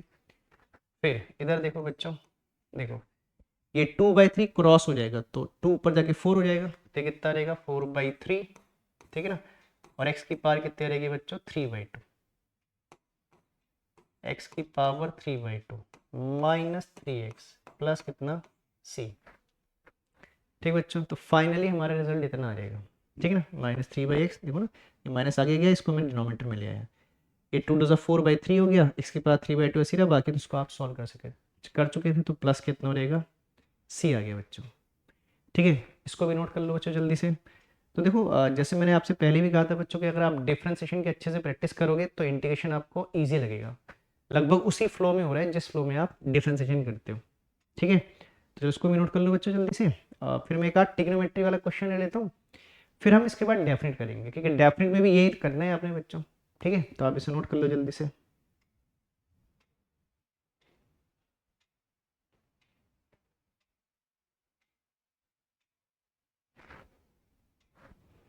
ठीक है, चलो आई थिंक आपने नोट कर लिया होगा बच्चों। चलो एक क्वेश्चन हम थोड़ा ट्रिग्नोमेट्री वाला ले लेते हैं ना, ठीक है, एक छोटा सा ट्रिग्नोमेट्री का क्वेश्चन भी ले लेते हैं, ठीक है। आपको ऐसा लगे ट्रिग्नोमेट्री का क्वेश्चन नहीं लिया मैंने, तो चलो इसी में एक ट्रिग्नोमेट्री का क्वेश्चन कर लेते हैं बच्चों, इसी के नीचे कर लेते हैं छोटा सा, ठीक है ना। जैसे फॉर एग्जांपल ऐसे क्वेश्चन आ गया, मान लो कि इंटीग्रेशन ऑफ, मान लो आ गया 2 sin x plus 3 cos x और इंटू dx, ऐसा आ गया, ठीक है ना। 2 sin x plus 3 cos x dx, तो मैंने थोड़ा ट्रिग्नोमेट्रिक फंक्शन का क्वेश्चन भी ले लिया, ठीक है। चलिए तो इसमें वही प्रोसेस करोगे बच्चों, क्या करोगे, पहले आप टर्म को सेपरेट कर लोगे और फिर इंडिविजुअली इंटीग्रेट करोगे, ठीक है। तो पहले क्या कर लेंगे, इंटीग्रेशन ऑफ क्या लिख देंगे 2 sin x dx, ठीक है बच्चों। मैं इसको दो इंटीग्रेशन में ब्रेक कर ले रहा हूँ, इसको अलग कर दे रहा हूँ, इसको अलग कर दे रहा हूँ, प्लस देखो जब आप बहुत प्रैक्टिस में आ जाओगे बच्चों तो ब्रेक करने की जरूरत भी नहीं पड़ेगी, आप एक साथ ही कर लोगे, मतलब first term plus second term का भी मैं ब्रेक करके कर रहा हूँ, स्टार्टिंग में ब्रेक करके करो, जब आपका लगे कि फ्लो में आ गए तो फिर आप एक साथ भी कर सकते हो। चलिए अब समझो बच्चों, क्या करेंगे, 2 आउटसाइड ले लेंगे और इंटीग्रेशन कितना रहेगा sin x dx, है ना, प्लस इसमें क्या करोगे 3 आउटसाइड ले लोगे और इंटीग्रेशन ऑफ कितना रहेगा cos x dx,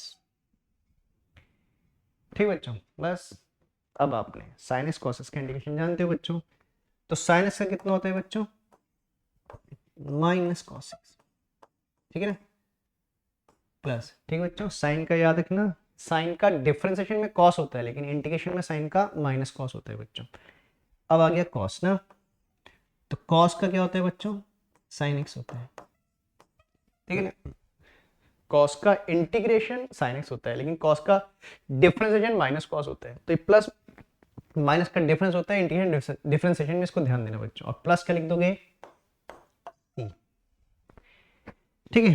तो ये आपका, अब चाहो तो ब्रैकेट हटा के माइनस आगे से लिख दो, चलो मैं ऐसे लिख दे रहा हूँ बच्चों, फाइनली ऐसे लिख दो -2 cos x plus 3 sin x plus c, ठीक है बच्चों। तो इजी है, बस हर चीज आपको है ना करना थोड़ा केयरफुली है, ऐसे कोई टफ नहीं है इनमें कुछ बहुत बातें बच्चों। चलो इसको भी नोट कर लो जल्दी से। फिर अब हम सोच रहे हैं कि इसके बाद डेफिनेट कर लेते हैं, क्योंकि डेफिनेट में भी यही बात दोबारा करनी है बच्चों, तो फिर डेफिनेट में और कर लेंगे इसी बात को, ठीक है। तो जल्दी से इसको नोट कर लीजिए, फिर डेफिनेट में चलते हैं,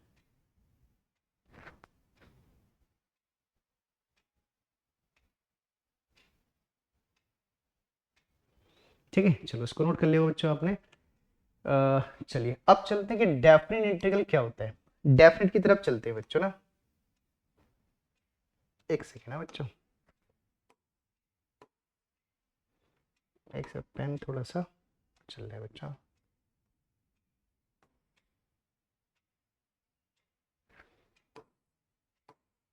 वेरी सॉरी हाँ बच्चों, इसलिए पेन थोड़ा सा डार्क वो चल रहा है।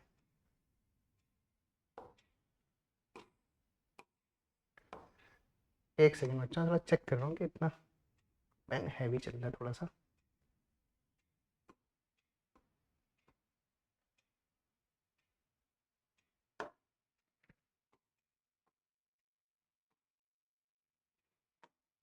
एक सेकेंड बच्चों, थोड़ा सा एक चीज़ चेक कर रहा हूँ थोड़ा सा।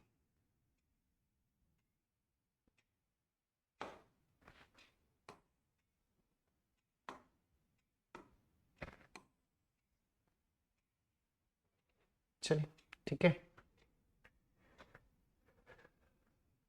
चलो बात करते हैं बच्चों, डेफिनेट इंटीग्रल क्या होता है ना, डेफिनेट क्या होता है।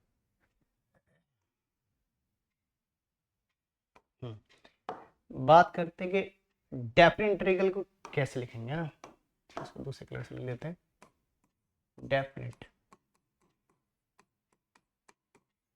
डेफिनेट इंटीग्रल, डेफिनेट इंटीग्रल क्या होता है ना। एक सेकेंड बच्चा, थोड़ा सा मुझे कुछ पेन में कुछ वो लग रहा है, कुछ सेकेंड रुकना बच्चा।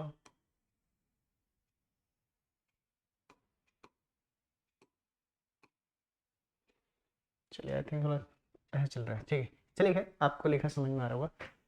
तो डेफिनेट इंटीग्रल, डेफिनेट और इनडेफिनेट में क्या डिफरेंस होता है बच्चों, समझ ना।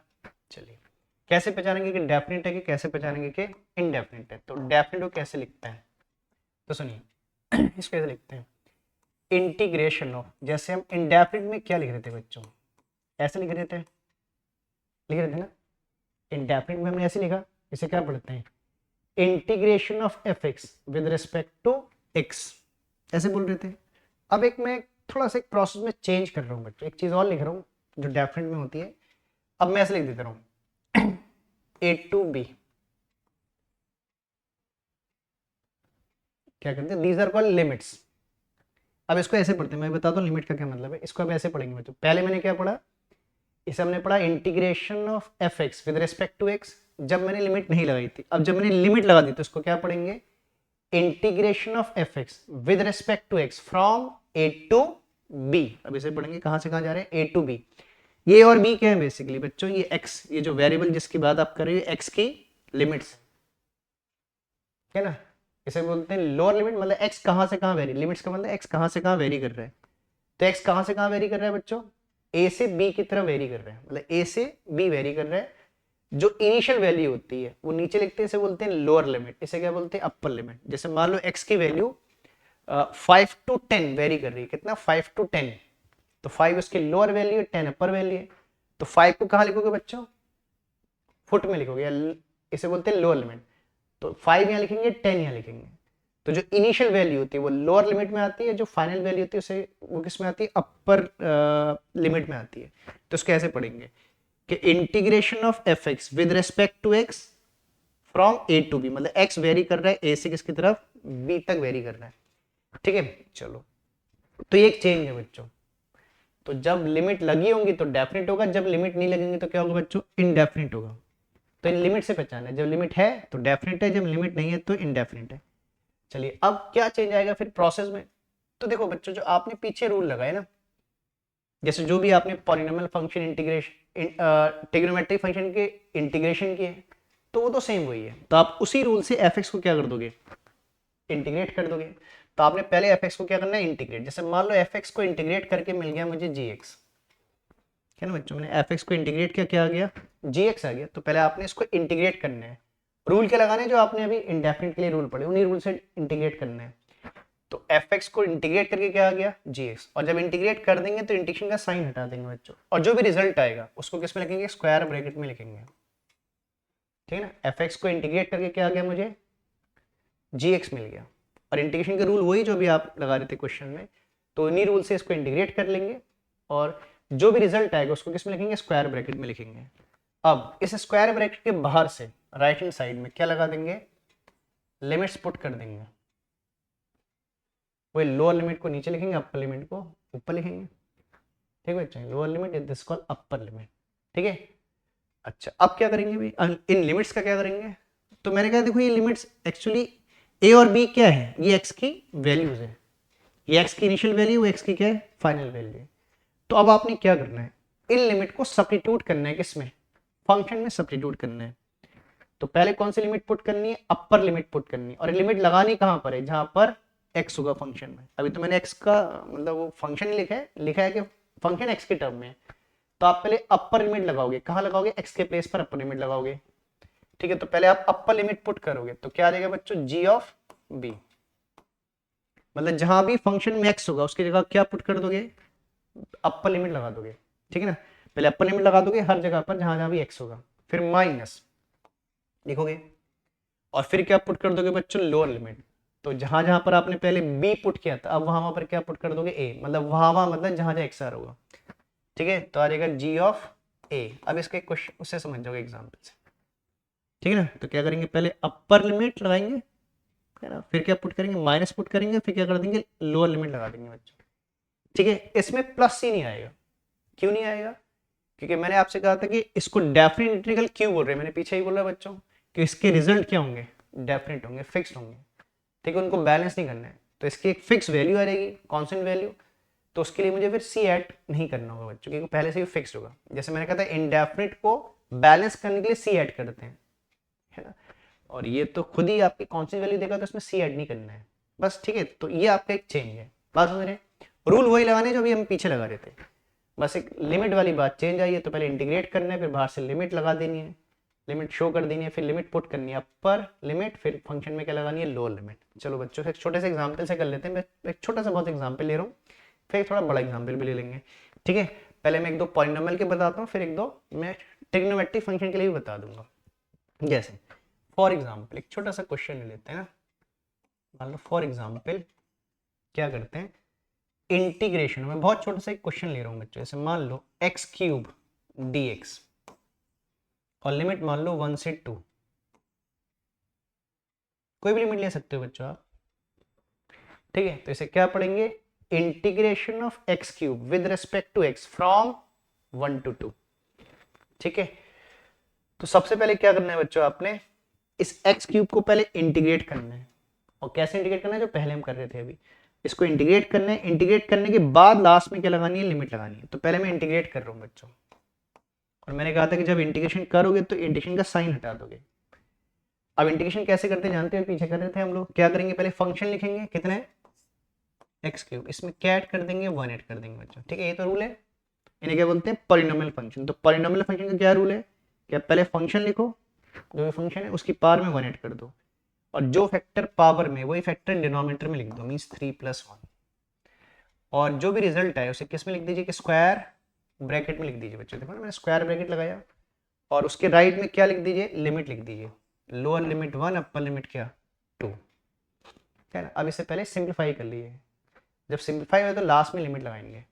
तो कितना आएगा सिंप्लीफाई होकर बच्चों, ये आ जाएगा x की पावर 4/4 और लिमिट हो जाएंगी 1 से 2। समझ रहे, ठीक है, मैंने समझ रहे बच्चों। तो पहले मैंने इसको सिंपली इंटीग्रेट कर लिया, बाहर से लिमिट है ना। अब मैं क्या कर सकता हूँ, लिमिट सब्स्टिट्यूट कर सकता हूँ, क्योंकि अब मैंने सिंप्लीफाई कर दिया। और ध्यान देना बच्चों, ये वैल्यू किसकी है, एक्स की वैल्यू है। तो कहाँ पुट करेंगे, एक्स की जगह पर, बाकी कोई चेंज नहीं करेंगे बच्चा। मतलब बाकी जो वैल्यू ऐसी रहेंगी, बस एक्स की जगह पर लिमिट आ जाएंगी। तो पहले क्या लगाएंगे, अपर लिमिट लगाएंगे। तो जब आप अपर लिमिट लगाओगे तो एक्स की जगह 2 आ जाएगा बच्चों, तो आ जाएगा 2 की पावर 4/4। फिर क्या पुट करेंगे, लोअर लिमिट, तो फिर एक्स की जगह क्या पुट कर देंगे, 1। तो मैं लिमिट लगा देता हूँ बच्चों, इधर लिख दे रहा हूँ। तो देखो लिमिट लगाने के बाद ये कैसा हो जाएगा, पहले क्या लगाएंगे, अपर लिमिट। ठीक है बच्चों, तो मैं x के प्लेस पे क्या पुट कर रहा हूँ, 2। बाकी पावर और नंबर ऐसे रहेंगे बच्चों। तो क्या आ जाएगा, 2 की पावर 4/4। ठीक है बच्चों, देखो मैंने क्या किया, देखो पावर 4 वो लिखी, यहाँ भी लिखी है। बस x की जगह क्या पुट कर दिया, 2 पुट कर दिया, लिमिट लगा दी। पहले अपर लिमिट आपने लगा दी, अब क्या पुट कर दोगे, लोअर लिमिट, तो माइनस। अब x की जगह क्या पुट कर देंगे बच्चों, 1। तो क्या आ जाएगा 1 की पावर 4/4 आ जाएगा बच्चों, समझ रहे, ये आ जाएगा। ठीक है, बस अब क्या करोगे, इसको सॉल्व कर लो बच्चों। थोड़ा सा एक्चुअली पेन थोड़ा सा वैसे चला गया, थोड़ा ना ठीक हो गया थोड़ा सा लिखने में। तो ठीक है, अब इसको सॉल्व कर लीजिए बच्चों। कितना रहेगा, देखो 2 की पावर 4 कितना होता है बच्चों, 16 होता है। तो 16/4, और 1 की पावर कितनी कर लो, 1 ही रहता है, तो 1/4। एलसीएम कर लो तो कितना आ जाएगा, 15/4 आ जाएगा बच्चों। तो फाइनली आंसर आ जाएगा हमारा कितना, 15/4 आ जाएगा बच्चों। तो दिस इज 15/4। ठीक बच्चों, तो देखो इंटीग्रेशन तो हम उसी तरीके से करें जैसे पहले कर रहे थे, बस क्या चेंज आ गया कि आपने बाहर से क्या लगा दी, लिमिट लगा दी। तो दिस इज कॉल्ड डेफिनेट। ठीक है, तो लिमिट वाला चेंज है, बाकी ऐसा कुछ चेंज नहीं है बच्चों। तो इसको भी नोट कर लो जल्दी से, फिर एक दो क्वेश्चन और बताता हूँ, फिर इसके बाद हम चेन रूल कर लेंगे। ठीक है,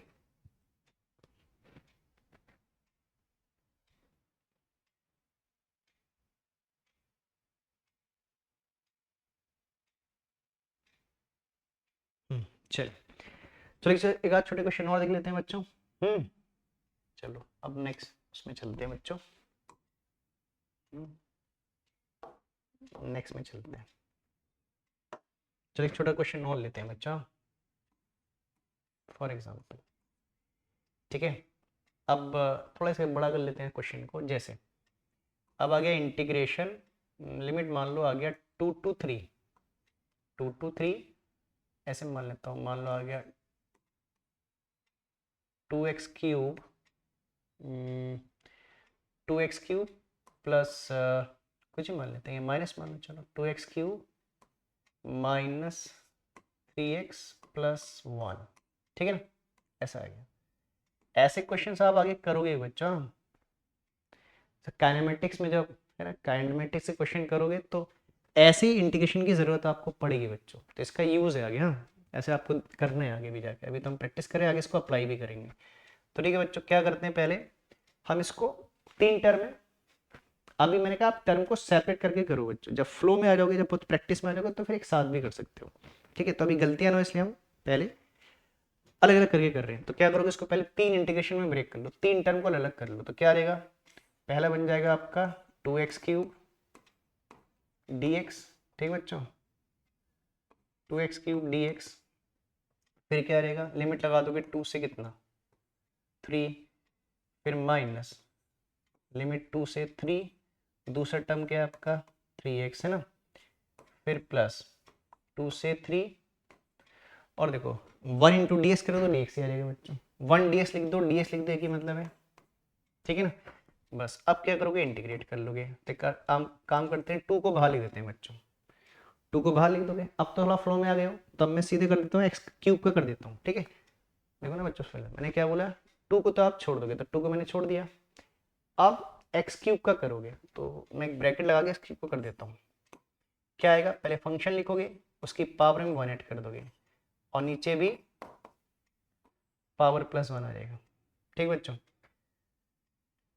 डार्क हो रहा है एक्चुअली, पेन का वो थोड़ा चेंज हो गया बच्चों। 3+1/3+1, और लिमिट हो गई 2 से 3। ठीक है बच्चों, प्लस अब इधर 3 आउटसाइड कर दोगे, और देखो ये क्या है बच्चों, x है, और कुछ पावर नहीं है तो 1 है। तो क्या आ जाएगा, x की पावर 1, उसमें 1 ऐड कर दोगे, और नीचे भी 1 + 1 आ जाएगा। फिर लिमिट लगा दोगे 2 से 3। ठीक है, इधर जानते हो dx का कितना हो जाएगा बच्चों, सिंपली x हो जाएगा, और लिमिट लगा दोगे 2 से कितना 3। समझ रहे, बस थोड़ा सिंप्लीफाई करके लिमिट पुट कर देंगे। तो कितना आ जाएगा बच्चों, देखो ये आ जाएगा 2, ये आ जाएगा x की पावर 4/4, x की पावर 4/4, लिमिट 2 से 4। ठीक है बच्चों, फिर प्लस कितना आ जाएगा थ्राइस, ये आ जाएगा x²/2, लिमिट 2 से, सॉरी बच्चों इधर मैंने 4 लिख दिया बच्चों, लिमिट 3 थी, यहाँ पर गलत हो गया थोड़ा सा। ये लिमिट 2 से 3 है, सॉरी इधर भी लिमिट 2 से 3 आ जाएगी, फिर प्लस इधर क्या आ जाएगा। इसमें तो आप लिमिट लगा भी सकते हो बच्चों, अपर लिमिट माइनस क्या लो लिमिट है ना, यहाँ तो मैं लगा देता हूँ लिमिट। तो पहले आप x की जगह 3 पुट कर दोगे तो अपर लिमिट, फिर माइनस क्या लगा दोगे 2 लगा दोगे बच्चों, ठीक है। Upper limit minus lower limit, जहाँ लिमिट लगा लगा दीजिए। अब क्या करिए, एक काम कर सकते हो बच्चों, या तो इन नंबर को बच्चों बाहर ले जाओ, इन नंबर को बाहर ले जाओ, लिमिट लगा दो, ठीक है। तो मैं एक काम करता हूँ 4 को बाहर ले देता हूँ बच्चों ना, देखो मैं 4 को बाहर ले जा रहा हूँ तो 2/4 हो गया, ठीक बच्चों। मैंने काटा नहीं, अगले स्टेप में काट दूंगा। 4 बाहर ले गया, अब क्या लगा दोगे लिमिट, तो अपर लिमिट माइनस क्या लोअर लिमिट। तो x के प्लेस पे पहले क्या लिखोगे 3, तो कितना रहेगा 3 की पावर 4, 3 की पावर 4 माइनस क्या रहेगा 2 की पावर 4, ठीक बच्चों, फिर प्लस कितना रहेगा 3, है ना। अब कितना आ जाएगा बच्चों 3, अब लिमिट लगा दोगे, सॉरी 2 को भी बाहर कर लीजिए, 3/2, 2 भी बाहर आ जाएगा।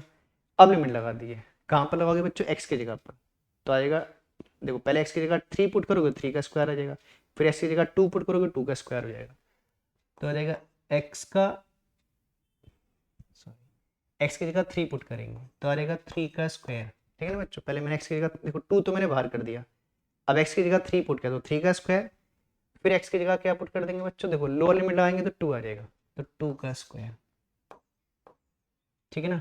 और इधर कितना रहेगा +1 आ जाएगा, +1 हो जाएगा, ठीक बच्चों।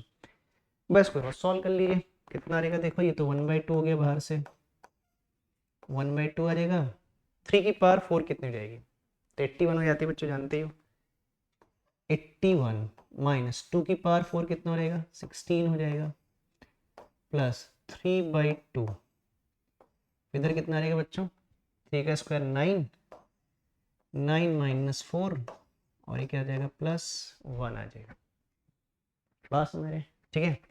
चलो बाकी इधर लिख देंगे थोड़ा सा, बाकी तो कैसे सॉल्व कर लो बच्चों। तो ये कितना आ जाएगा फाइनली, ये आ जाएगा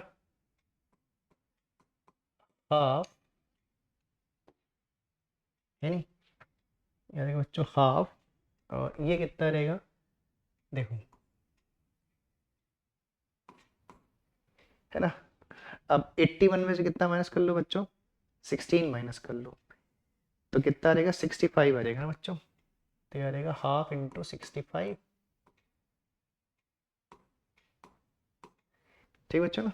देखो 16 मान 65 आ जाएगा प्लस 3/2, और ये कितना हो जाएगा बच्चों 5, और प्लस कितना हो जाएगा 1, ठीक है। देखो समझ लो बच्चों 9 माइनस 4 5 हो जाएगा, बाकी 3/2 है। अब इस पूरे में चाहो तो आप 2 क्या कर लो एलसीएम कर लो बच्चों, मैं 2 एलसीएम करके लिख दे रहा हूँ, तो इस पूरे में 2 एलसीएम कर लो, तो ये कितना रहेगा 65 प्लस 15 और प्लस कितना रहेगा 2, ठीक बच्चों, मैंने 2 क्या कर दिया एलसीएम कर लिया, वो 1 था इसे 2 एलसीएम कर दिया, ठीक बच्चों। तो कितना गया 65, 3 15 +1, तो कितना हो गया बच्चों 82/2 ना, देखो ये कितना हो गया 82/2, तो हो गया 82/2, ठीक है। तो कितना हो गया बच्चों 41 आ गया आंसर, ठीक है। तो फाइनल रिजल्ट कितना हो गया आपका 41 आ गया, समझ रहे बच्चों, ठीक है। चलो इसे भी नोट कर लो बच्चों, तो ऐसे ही करना है, ठीक है। देखो रूल्स वही है, बस लिमिट थोड़ा केयरफुली लगानी है, यही चेंज है, सो नोट कर लो जल्दी से,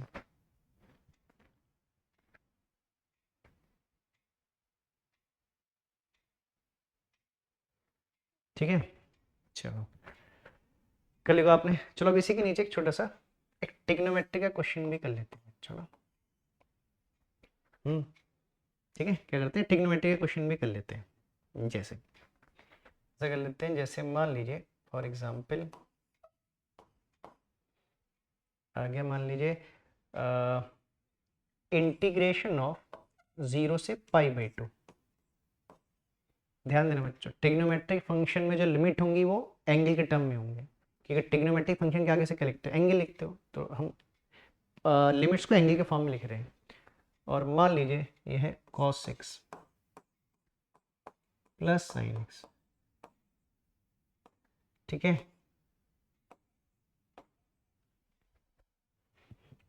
0 to π/2 cos x plus sin x, वो एक मैंने ऐसा ले लिया बच्चों, ठीक है। चलो अब एक काम करते हैं, थोड़ा इसको डायरेक्ट कर दें बच्चों। अब तो इतना आपने कर लिया, अब एक क्वेश्चन को डायरेक्ट भी कर लेते हैं, सिंपल सिंपल सा फंक्शन है, ठीक है। तो क्या होगा, देखो पहले cos s को करोगे, cos s से कितना होता है sin s होगा, sin s को करोगे कितना रहेगा, देखो डायरेक्ट भी कर सकते हो, ऐसा नहीं कि टर्म ब्रेक करके ही कंपल्शन है, आप डायरेक्ट भी कर सकते हो। तो cos s को इंटीग्रेट करो कितना रहेगा, cos s से कितना होता है sin x हो जाता है बच्चों, और sin s का क्या होता है माइनस cos x, तो मैं माइनस लगा दे रहा हूँ, sin s का कितना होता है minus cos x, minus cos x बाहर से क्या लगा दोगे बच्चों, लिमिट 0 से π/2, बात समझ रही। अब लिमिट सब्स्टिट्यूट कर देंगे, अपर लिमिट और लिमिट कहाँ लगाओगे, मैं अंडरलाइन कर दे रहा हूँ बच्चों, किसकी जगह लगाओगे, x की जगह, क्योंकि लिमिट x की है बच्चों, मतलब जिसके रेस्पेक्ट में इंटीग्रेट कर रहे हो उसकी लिमिट है, ठीक है। अब क्या करोगे, देखो जहां पर भी x आ रहा है पहले क्या पुट कर दोगे π/2, पहले अपर लिमिट लगाओगे, फिर माइनस लिखोगे, और जहां आपने π/2 पुट किया बाद में उसमें क्या पुट कर दोगे 0, ठीक है बच्चों। तो पहले लगा रहे अपर लिमिट, तो पहले अपर लिमिट लगाएंगे दोनों जगह पर, जहां पर मैंने अंडरलाइन किया है देखो, तो आ रहेगा साइन π/2, अच्छा π/2 समझते होंगे सब बच्चे, π/2 का मतलब होता है 90, पाई का मतलब होता है बच्चों 180 डिग्री, 180 डिग्री बाई 2 कितना होता है 90 डिग्री। तो साइन π/2, पहले देखो मैंने अपर लिमिट लगाई तो साइन π/2 हो गया, फिर अब कॉस में लगाऊंगा तो क्या रहेगा cos π/2, cos π/2, ठीक है। पहले मैंने दोनों जगह अपर लिमिट लगा दी, अब मैं क्या लगा दूंगा बच्चों, लोअर लिमिट। थोड़ा सा इसको शिफ्ट कर लेता हूँ बच्चों इधर पर, कॉर्नर में चले जाएगा अदरवाइज,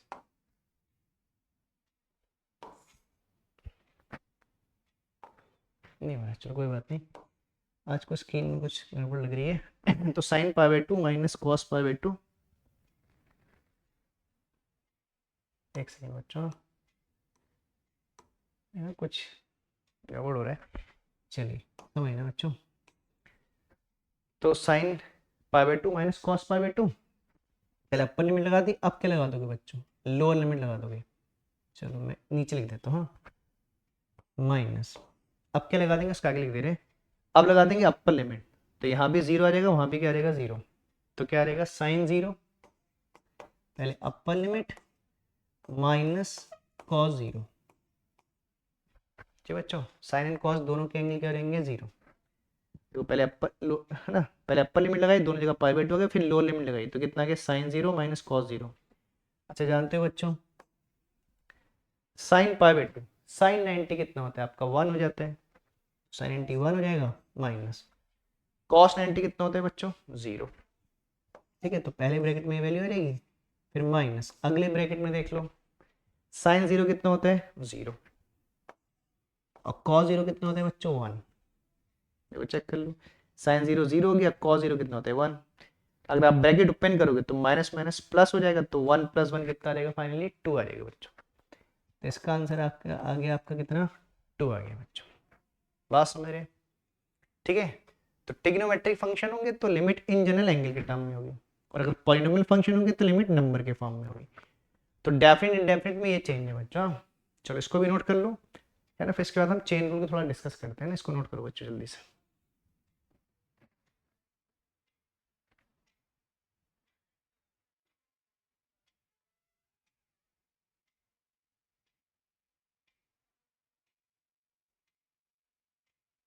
ठीक है, चलो अब बात करते हैं, नोट कर लिया आप लोगों ने बच्चों, चेन रूल की बात करते हैं, ठीक है बच्चों। कुछ गड़बड़ जैसा हो रहा है बच्चों, पता नहीं क्या हो रहा है, चलिए देखते हैं, चेन रूल की बात करते हैं ना सब। तो जैसे मैंने कहा था बच्चों देखो, ठीक है, तो इंटीग्रेशन हमारा कंप्लीट हो गया, फिर ये है ना, बस थोड़ा सा एक चेन रूल की बात है। तो चेन रूल पहले थोड़ा डिफरेंशिएशन की बात करते हैं, चेन रूल डिफरेंशिएशन में कैसे वर्क करते हैं, और फिर चेन रूल इंटीग्रेशन में कैसे वर्क करता है, ठीक है। तो चलो इसकी बात करते हैं बच्चों, तो किसकी बात करते हैं हम, चेन रूल की बात करते हैं। चेन रूल क्या होता है, चेन रूल, तो क्या होता है चेन रूल का मतलब क्या होता है, ठीक है, ध्यान से समझना बच्चों, यानी इसको बहुत ध्यान से समझिएगा ना, नहीं तो कभी कभी बच्चे इसमें कंफ्यूज होते हैं। सुनो, जैसे मैं इसको एग्जाम्पल के थ्रू बता रहा हूँ, जैसे सुनना बच्चों, चेन रूल से क्या मतलब है, जैसे हमने, अगर मैंने किसी पॉलिनोमियल फंक्शन को किया, जैसे हमने पढ़ा भाई, जैसे मान लीजिए अगर कोई मुझसे बोलता है, मैं डिफरेंशिएशन की बात कर रहा हूँ, चेन रूल फॉर डिफरेंशिएशन बच्चों, जैसे डी बाई डी एक्स, अगर मैं लिखता हूँ D by D x, D by D X of, suppose मैं लिखता हूँ एक्स की पावर 5, क्या लिखता हूँ एक्स की पावर 5, ठीक है बच्चों। तो आप इसका मैं डिफरेंशिएशन की बात कर रहा हूँ, डी बाई डी एक्स लिखा है बच्चों, तो इसका डिफरेंशिएशन जानते हो बच्चों, क्या करते हो, पहले आप पावर को कॉपी करते हो, जो भी पावर लिखी है कितनी है 5, तो आप पहले पावर कॉपी कर लोगे, ठीक है बच्चों, फिर क्या लिखते हो इनटू, फिर आप जो भी फंक्शन है वो फंक्शन कॉपी करते हो, कितना है एक्स की पावर 5, और क्या करते हो इसकी पावर में से 1 माइनस कर देते हो, ये रूल है ना बच्चों डिफरेंशिएशन का, पहले हम क्या लिखते हैं, जो भी फंक्शन की पावर है वो पावर लिखते हैं, फिर फंक्शन को कॉपी करते हैं, उसकी पावर में से 1 माइनस कर देते हैं, तो इसका आंसर कितना आएगा बच्चों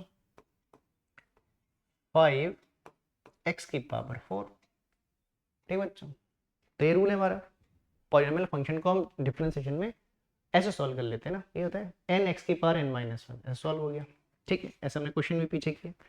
अब इसमें थोड़ा सा एक चेंज आएगा बच्चों, चेन रूल का मतलब क्या है, अगर मान लो ये ऐसा हो जाए बच्चों, अब इसी का मैं एग्जांपल बताता हूँ, अगर मान लो ये ऐसा हो गया D by D x, D by D x, अब मान लो ऐसा हो गया 3x प्लस 2 की पावर 5, ठीक बच्चों, अभी क्या था x की पावर 5, अब आ गया 3x प्लस 2 की पावर 5, है ना, 3x प्लस 2 की पावर 5 आ गया। तो अभी तक जो हम, है ना, बेसिक क्वेश्चंस कर रहे थे, उसमें आपने देखा कि हमेशा हमने बेस में x लिखा बच्चों, मतलब जो वेरिएबल आपने यहाँ लिखा वही वेरिएबल यहाँ लिखा, अगर मैंने कहा अगर ये y होगा तो ये भी y होगा, अगर ये t होगा तो ये भी t होगा, तो इन जनरल हमने बेस में हमेशा क्या देखा बच्चों x देखा, बदल क्या रही थी देखो, कभी x नहीं बदला, हमेशा क्या बदली पावर बदल गई, जैसे x की पावर 5 है, कभी x को क्यूब भी लिखा हमने, x की पावर नेगेटिव भी लिखी, लेकिन बेस में हमेशा x था ना बच्चों, बेस में x था। आज देखो जो पावर है उसकी बेस क्या हो गई 3x प्लस 2 हो गई, ठीक है, मैंने कहा ना, फिर समझो क्या बोला मैंने, देखो जब भी आप पावर लगा रहे हो तो बेस में क्या लिख रहे हो x लिख रहे हो, जैसे x की पावर 5 बोल रहे हैं, या कभी आप x की पावर -1 लिख रहे हो, कभी x का स्क्वायर कर रहे हो, या 1/x स्क्वायर कर रहे हो, तो हमेशा आप क्या कर रहे हो, जो पावर लगा रहे हो उसकी बेस क्या है, हमेशा x है बच्चों, देखो x है, ठीक है, बेस x देखिए, है ना।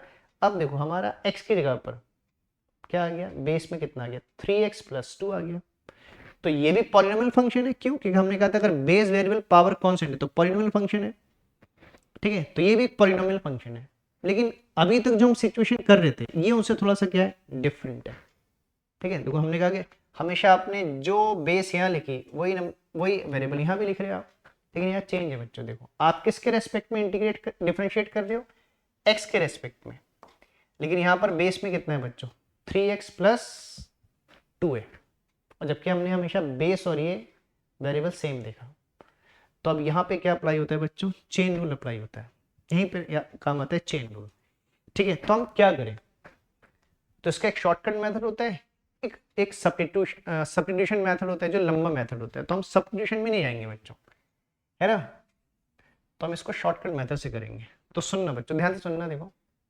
कहते हैं जैसे आपने हमेशा हमेशा बेस में x देखा, ठीक है, तो जहां पर आपने x देखा था, आज x की जगह पर क्या आ गया बच्चों 3x प्लस 2 आ गया, तो इसे आप मन में x अज्यूम कर लीजिए, क्या अज्यूम कर लीजिए इसको, मैं इसको x मान ले रहा हूं, मन में मान ले रहा हूं, ये x है नहीं ने, लेकिन मैं इसको x अज्यूम कर रहा हूं क्योंकि मैंने आज तक यहाँ x देखा था, और मैंने इसको क्या अज्यूम कर लिया बच्चों x अज्यूम कर लिया। अब मैं इसे क्या पढ़ूंगा x की पावर 5, अब मैं इसे क्या अज्यूम कर रहा हूँ x की पावर 5, वो x है नहीं, मैंने उसे मन में क्या अज्यूम कर लिया x, मैंने अंडरलाइन किया बच्चों, ठीक है। अब आप इसमें जो बेसिक रूल है आपका, वो बेसिक रूल लगाओ, क्या बेसिक रूल कहते हैं कि पहले पावर कॉपी करो, ठीक है, मैंने पावर कॉपी कर ली, जो मैंने रूल ऊपर लगाया वही लगा रहा हूँ, मैंने पावर कॉपी कर ली, फिर क्या करिए फंक्शन लिख दीजिए पूरा, तो मैंने फंक्शन लिख दिया, कितना है मेरा, जिसकी पावर आपने कॉपी की है पूरा फंक्शन लिख दीजिए, ये था फंक्शन लिख दिया मैंने। ये तो रूल है कि पहले पावर कॉपी करिए फिर पूरा फंक्शन लिख दीजिए ऐसे, जिसकी पावर ये भी थी। तो मैंने पूरा फंक्शन लिख दिया और फिर पावर में से क्या कर दीजिए 1 माइनस कर दीजिए। तो मैंने पावर में से 1 माइनस कर दिया बच्चों, ठीक है ना। लेकिन एक चेंज है बच्चों यहाँ पर, अब ये रिजल्ट नहीं है, अब एक चीज और करनी है। अब आपने क्या करना है, जिसको आपने x अज्यूम किया था, इसको x अज्यूम किया था बच्चों 3x प्लस 2 को, तो आपने क्या करना है इनटू जिसको आपने x अज्यूम किया है उसका भी क्या करना है डिफरेंशिएशन करना है। तो D by D X of क्या करना होगा आपको 3x प्लस 2 को भी करना होगा, 3x प्लस 2 सॉरी, इसकी पावर 5 नहीं, मैंने पावर के साथ अज्यूम नहीं किया बच्चों, मैंने खाली इतने को x अज्यूम किया, पावर छोड़कर। तो आप पावर नहीं लिखनी है, जितने को आपने x अज्यूम किया अंडरलाइन किया मैंने इसको, उससे को डिफरेंशिएट करना है। तो this is called chain rule, ठीक है।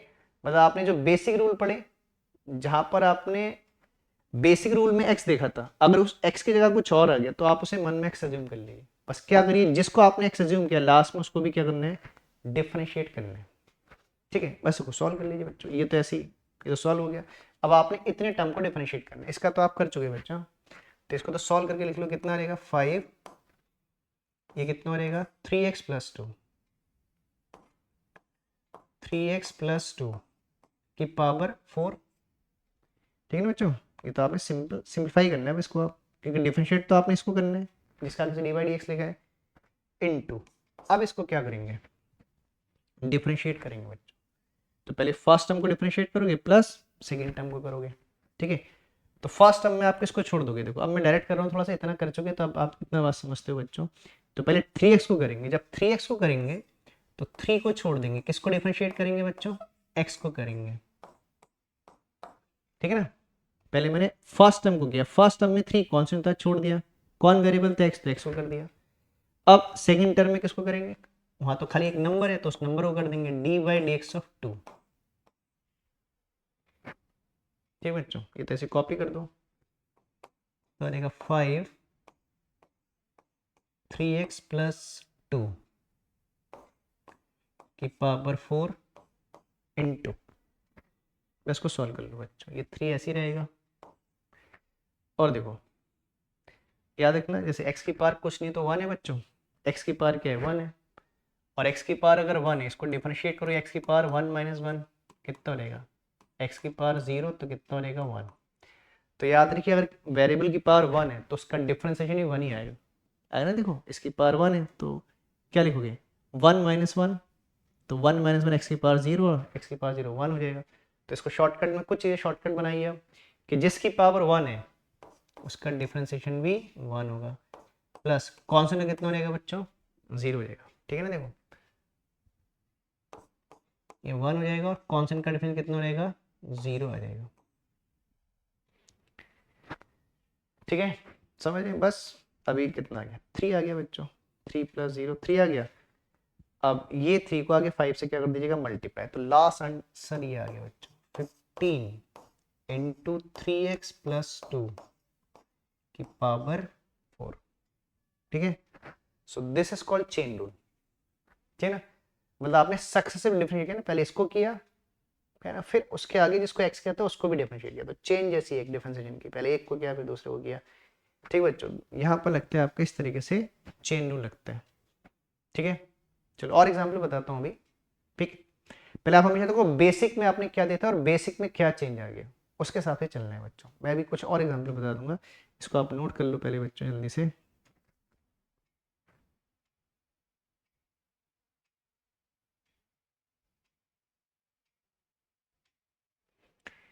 ठीक बच्चों, चलो कुछ एक दो एग्जाम्पल और समझ लो, है ना। इसी में एक दो एग्जाम्पल और मैं समझा देता हूँ, फिर आपको इंटीग्रेशन का भी समझा दूंगा बच्चों। चलो अब एक आध एग्जाम्पल और समझ लेते हैं, जैसे फॉर एग्जाम्पल जैसे बच्चों आपने जैसे ट्रिग्नोमेट्रिक फंक्शन का जब किया, जैसे आपने लिखा D by D X of sine x लिखा ना, तो साइन एक्स का आपने क्या लिखा कॉस एक्स लिखा, डिफरेंशिएशन में लिखा ना बच्चों, है ना बच्चों, ये लिखा आपने D by D X of sine x cos x. और देखो यहाँ एंगल में भी एक्स था बच्चों, और आप एक्स के रेस्पेक्ट में क्या कर रहे थे डिफरेंशिएट कर रहे थे, हमेशा आपने साइन एक्स ही लिखा, ठीक है, तो यहाँ पर भी x था, साइन के एंगल में भी एंगल, और उसी के रेस्पेक्ट में आप इसको डिफरेंशिएट भी कर रहे थे। तो साइन का कितना लिखा आपने cos 6, और वही एंगल इधर भी आया बच्चों, आया। अब लेकिन हमेशा यहाँ पर x होगा, कोई बाउंडेशन तो नहीं है। अब मान लो बच्चों ऐसा हो गया, है ना, अब इसका मान लो कि ऐसा हो गया इसी में, फॉर एग्जाम्पल अब इसमें थोड़ा चेंज कर देते हैं, जैसे D by D X of, जैसे मान लो ऐसा हो गया D by D X of sine, मान लो हो गया 5x, कितना हो गया साइन 5x हो गया, ठीक है ना। अब मैंने लिख दिया साइन 5x, तो क्या चेंज आया बच्चों, देखो हमने यहाँ पर हमेशा एंगल को x लिखा बच्चों, आज का लिख दिया मैंने साइन 5x लिख दिया, तो देखो यहाँ पर बच्चों x है और यहाँ पर अब क्या आ गया 5x आ गया। तो इस प्लेस पर हमने हमेशा x देखा था बच्चों, और आज x की जगह पर क्या आ गया 5x आ गया, ठीक है। तो जैसा आपने बेसिक रूल में देखा था फिर उसे वैसे ही अज्यूम कर लो, इसको थोड़ा टेढ़ा हो रहा है बच्चों, डी बाई डी एक्स, ठीक है ना बच्चों। मैंने क्या बोला, देखो यहाँ पर x है, देखो हमने हमेशा यहाँ पर x और यहाँ पर x देखा, लेकिन यहाँ पर तो x है, लेकिन यहाँ पर कितना आ गया 5x आ गया, तो x के प्लेस पर क्या आ गया 5x आ गया। तो जिसने x को रिप्लेस कर लिया आप उसको x मान लो बच्चों। अब इस पूरे को जिसको मैंने अंडरलाइन किया इसको क्या मान लूंगा बच्चों x अज्यूम कर लूंगा, मतलब 5x की जगह कुछ और भी हो सकता है, जैसे मान लो x स्क्वायर हो जाए तो भी मैं इसे x मान लूंगा, x का क्यूब हो जाए तो भी मैं इसे x मान लूंगा, मतलब x के प्लेस पर जो आपको नई चीज दिख रही है उसको x मान लीजिए, ठीक है। तो अब इसे x अज्यूम करिए। तो चलिए अब क्या करोगे बच्चों, अब इसको हम डिफरेंशिएट करते हैं, मैंने इतने को x अज्यूम कर लिया, इसको अंडरलाइन किया, इसको सर्किल कर सकते हो। तो साइन का डिफरेंशिएशन कितना होता है cos, और cos में भी एंगल वही आएगा जो साइन का एंगल है बच्चों। अगर आप साइन में एंगल 5x लिख रहे हो तो cos में भी क्या आएगा 5x ही आएगा। बस अब क्या करना है आपने, अभी हमने पिछले क्वेश्चन में क्या, अब आपने जिसको x अज्यूम किया है बच्चों उसका भी क्या करोगे डिफरेंशिएशन करोगे, तो इनटू क्या लिखोगे आगे से D by D X of, क्या लिखोगे 5x भी लिखोगे बच्चों। समझ रहे, जिसको आपने x अज्यूम किया, देखो पिछले क्वेश्चन में भी क्या मैंने ऐसा, उसको आगे से क्या कर दिया मैंने दोबारा से डिफरेंशिएट करने के लिए लिखा है, देखो मैंने, ठीक है। तो इसको तो आप ऐसे कॉपी कर दोगे बच्चों cos 5x, ठीक है ना। अब इसको करोगे बच्चों 5x को डिफरेंशिएट करोगे, तो इसमें क्या करोगे, इसको ब्रैकेट के अंदर लिख देता हूँ, इसमें आप पहले 5 को छोड़ दोगे और डी बाई डी एक्स का करोगे बच्चों x का करोगे ना।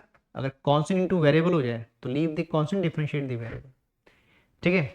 और सिंपलीफाई कर लो तो कितना आएगा cos 5x, ठीक है बच्चों, और इनटू में है सब कुछ ये 5, और x के रेस्पेक्ट में अभी पिछले क्वेश्चन में क्या 1 हो जाता है बच्चों, तो ये कितना रहेगा 1, मतलब जिस अगर वेरिएबल की पावर 1 है तो उसका डिफरेंशिएशन ही 1 आ जाएगा, ठीक बच्चों। तो ये आ गया, देखो 5 को आप आगे से लिख दो, तो फाइनली कितना आ गया 5 cos 5x, ठीक है, तो ये आ गया 5 cos 5x, ठीक है। तो दिस इज कॉल्ड क्या बच्चों चेन रूल। तो इस तरीके से चेन रूल वर्क करते हैं, मतलब जो भी आप बेसिक फंक्शन पढ़ रहे हो अगर उसमें कुछ चेंज आ जाए, ठीक बच्चों, तो क्या करिए उसको फिर जो भी आपने चेंज देखा है, मतलब जो एक्चुअल फंक्शन में देखा है उसको उसी के जैसा मान लीजिए, और जिसको आपने एक्स अज्यूम किया लास्ट में क्या कर दीजिए उसको दोबारा से क्या कर दीजिए डिफरेंशिएट कर दीजिए, ठीक बच्चों, बात समझ रहे हैं, ठीक है। इसी तरीके से ये चीज़ किस में लगती है, इंटीग्रेशन में भी अप्लाई होती है बच्चों, ये चीज़ इंटीग्रेशन में भी अप्लाई होती है। मैं इसको साइड में इंटीग्रेशन करके दिखा, इंटीग्रेशन का चेन रूल भी कुछ कुछ ऐसे ही होता है, उसे चेन रूल नहीं बोलते हैं, है ना। अगर यही बात इंटीग्रेशन में आ जाए, मैं दिखाता हूँ बच्चों, यही चीज़ इंटीग्रेशन में आ जाए, है ना, ऐसे दो मैं छोटे साइड में इंटीग्रेशन करके दिखा देता हूँ आपको।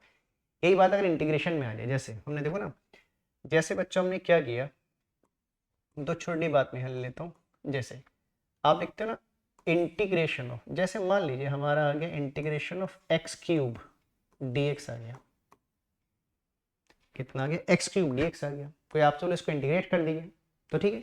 यहाँ पर भी हमेशा बेस में हम क्या लिखते हैं एक्स, और पावर को कुछ भी लिखते हैं, मतलब पावर वेरी करती है, एक्स हमने हमेशा पावर बेस में एक्स ही लिखा है।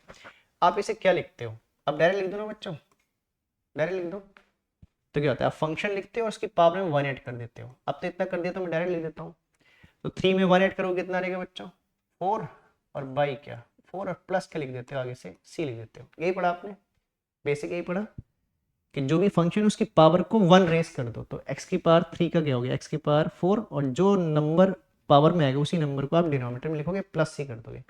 ये बेसिक रूल था इंटीग्रेशन का। अब इसी में अगर चेन रूल होगा तो क्या लग जाएगा, देखो बच्चों, अब मान लो ये ऐसा आ गया, मान लो आ गया 2x -1 का क्यूब dx। तो देखो बच्चों चेंज आ गया। आपने हमेशा पावर के नीचे x देखा था, है ना, आप कितना आ गया पावर के नीचे 2x - 1 आ गया।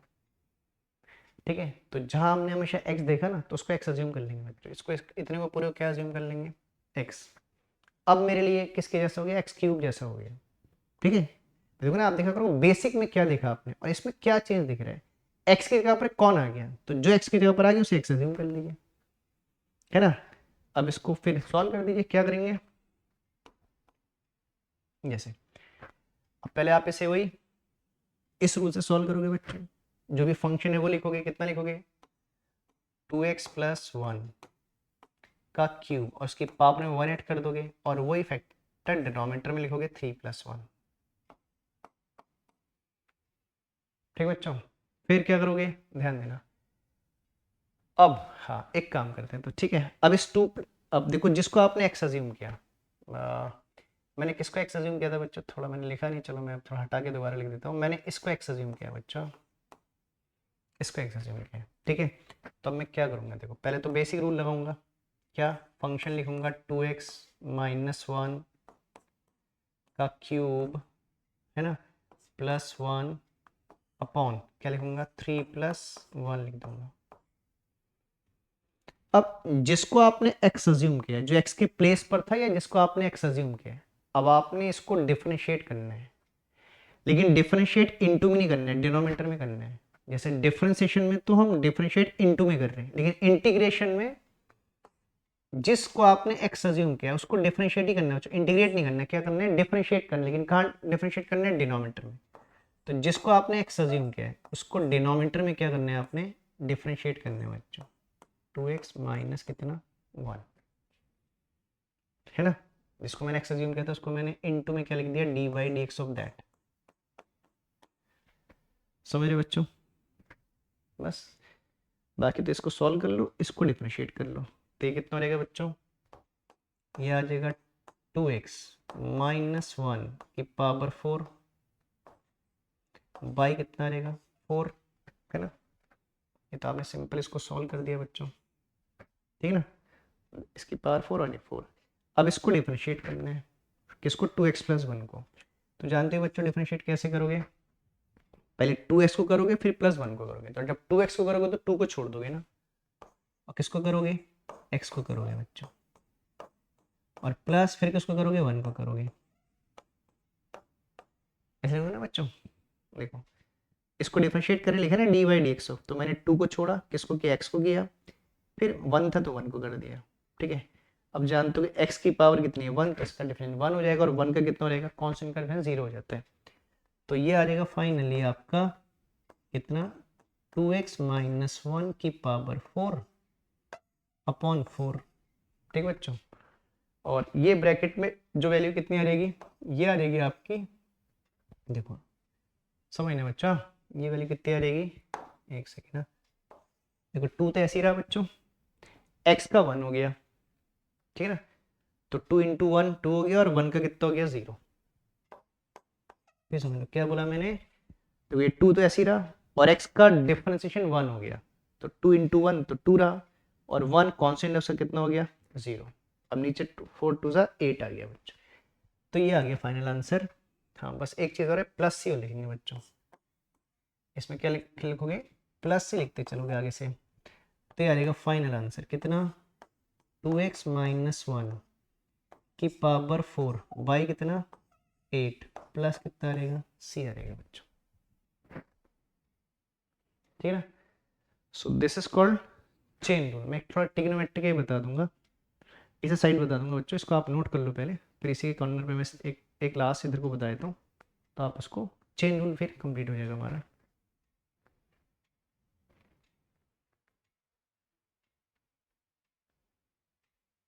ठीक है। चलो एग्जाम्पल ट्रिग्नोमेट्री फंक्शन का भी ले लेते हैं चेन रूल में, है ना। तो यहीं पर मैं एक और बता देता हूँ बच्चों, डिफरेंस का तो आपने कर ही लिया, चलो एक इंटीग्रेशन के इधर बता देता हूँ।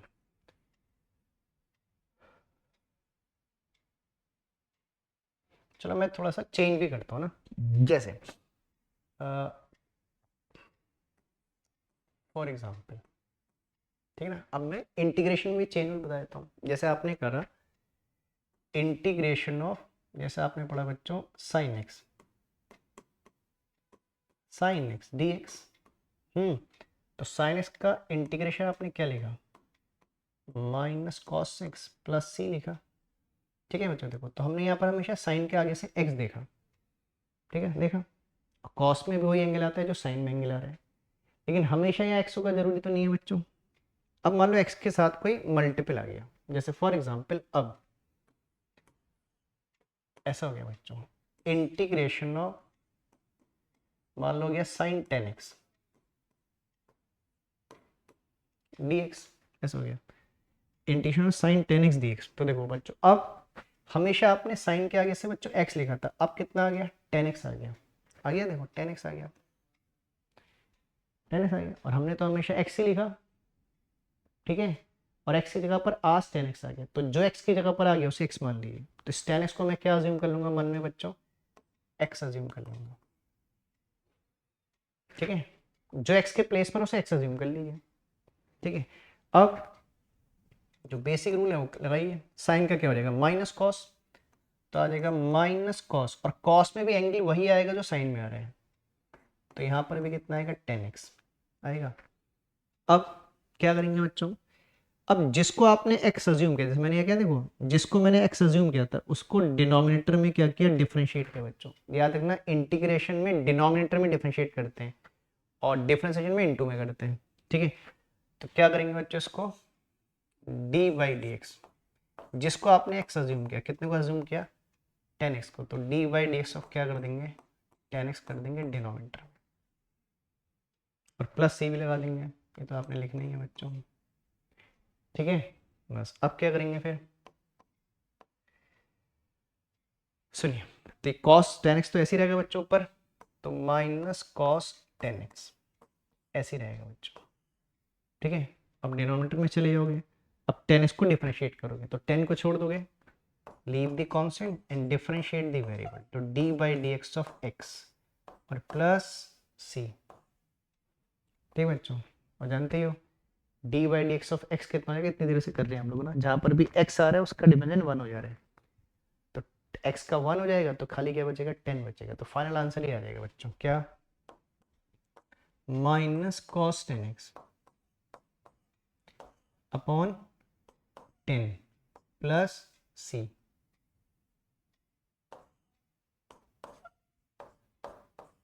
ठीक है।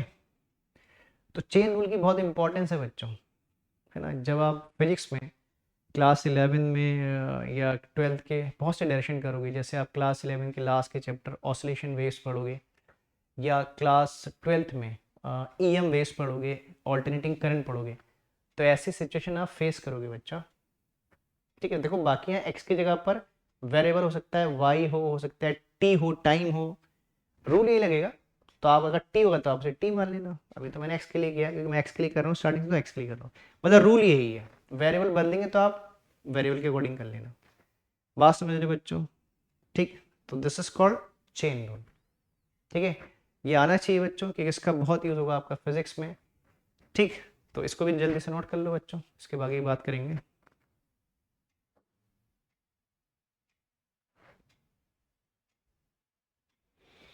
तो आई थिंक इतने एग्जाम्पल इनफ है बच्चों चेन रूल के जाने के लिए, बहुत कॉम्प्लिकेशन में नहीं जाने, बेसिक बातें मैंने बेसिक बेसिक चीज़ें बताई हैं, ठीक बच्चों। तो मुझे लगता है कि इतने एग्जाम्पल वगैरह से आप इंटीग्रेशन और डिफरेंशिएशन समझ गए होगे। बाकी देखो बच्चों थोड़ी क्वेश्चन प्रैक्टिस करिए, है ना। इन्हीं क्वेश्चन को दोबारा एक बार अपने आप करके देखिए, मैंने कहा था पहले एक बार लिखिए क्वेश्चन जैसे मैं लिख रहा हूँ उसको लिखिए, और सॉल्यूशन मत देखिए, पहले अपने आप करिए और फिर, है ना, वीडियो में आगे चेक करिए कि आपने मैं सॉल्यूशन कर रहा हूँ और आपके सॉल्यूशन में डिफरेंस तो नहीं आ रहा है, तो इस तरीके से आपकी प्रैक्टिस हो जाएगी, है ना। क्योंकि फिजिक्स में इसके डायरेक्ट क्वेश्चन नहीं मिलेंगे, इनका यूज़ दिखेगा, बाकी देखो कहीं पर आगे यूज़ आएगा, जब काइनेमेटिक्स पढ़ेंगे हम लोग, आगे पढ़ेंगे न्यूमेरिकल्स आएंगे, तो फिर टाइम टू टाइम ये बातें डिस्कस होती रहेंगी, लेकिन इसको एक बार अच्छे से आना चाहिए बच्चों। तो इसकी प्रैक्टिस करिए बच्चों। मैं बार बार बोल रहा हूँ कि जो बायो वाले बच्चे हैं, चाहे वो 11th वाले बच्चे हैं, 12th वाले बच्चे हैं, या नीट वाले जो नीट की प्रिपरेशन जो बच्चे कर रहे हैं, उनको मैथमेटिकल टूल्स उनके लिए एक बहुत इंपॉर्टेंट बात है बच्चों। अगर मैथमेटिकल टूल्स पे अच्छे से वर्क नहीं करोगे तो बहुत जगह आपको फिजिक्स में कैलकुलेशन के टाइम पर या फॉर्मूले समझने के टाइम पर बहुत दिक्कत होगी बच्चों। तो इस पे अच्छे से वर्क करिए, ठीक है बच्चों।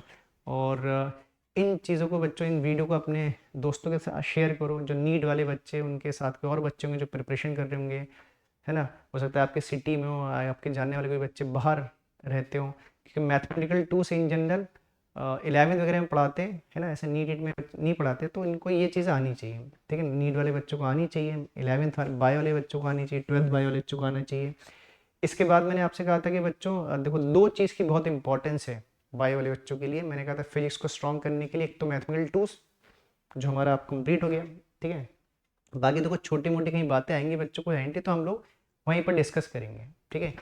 इतना आपने मैथमेटिकल टूल्स में जानना था। और इसके बाद हमने कहा था एक और बहुत इंपॉर्टेंट चीज़ होती है जो बायो वाले को बहुत अच्छे से वर्क करना है, इसमें वो होता है वेक्टर्स। मतलब अगर फिजिक्स को स्ट्रॉन्ग करना है तो आपने मैथमेटिकल टूल्स और वेक्टर पे बहुत वर्क करना है बच्चों। अगर इन दो चीज़ों का आपने क्या कर लिया, अच्छे से वर्क कर लिया इन दो चीज़ों के ऊपर, इन पे कमांड आ गया, तो आपकी, मैंने कहा ना, फिजिक्स की 50% चीज़ें आपकी क्या हो जाएंगी, आपके लिए आसान हो जाएंगी, ठीक है। इन दो चीज़ पे वर्क करिए बच्चों, ठीक बच्चों। तो आज हम लोग ठीक है, मैथमेटिकल टूल्स हमारा कंप्लीट हो गया। बाकी कुछ छोटी बातें आती हैं कहीं बच्चों, तो वो हम लोग जब आगे क्वेश्चंस वगैरह करेंगे तो उनमें छोटी छोटी बातें डिस्कस कर लेंगे। मेन यही है आपका, इतना मैथमेटिकल टूल्स है, आपने इतना बच्चों से अच्छे से सीखना है, ठीक बच्चों। तो चलिए, आज हम मैथमेटिकल टूल्स वाले टॉपिक हमारा कंप्लीट हो गया। इसके बाद हम लोग सोच रहे हैं कि जो नीट वाले बच्चे उनके लिए, ये बायो वाले बच्चों के लिए वेक्टर्स एक टॉपिक इसके बाद हम लोग कवर करेंगे बच्चों, ठीक है। तो चलिए बच्चों, अब नेक्स्ट वीडियो में मिलेंगे इसके बाद। और इन चीज़ों को मैं बार बार आपसे बोल रहा हूँ कि शेयर करो बच्चों, अपने साथ के बच्चों को शेयर करो, है ना। अपने जो भी बाहर रहते हो आपके, अपने साथ के स्कूल के बच्चों, उनके साथ शेयर करो, ठीक है। चलो बच्चों, नेक्स्ट वीडियो में मिलेंगे। चलिए, थैंक यू।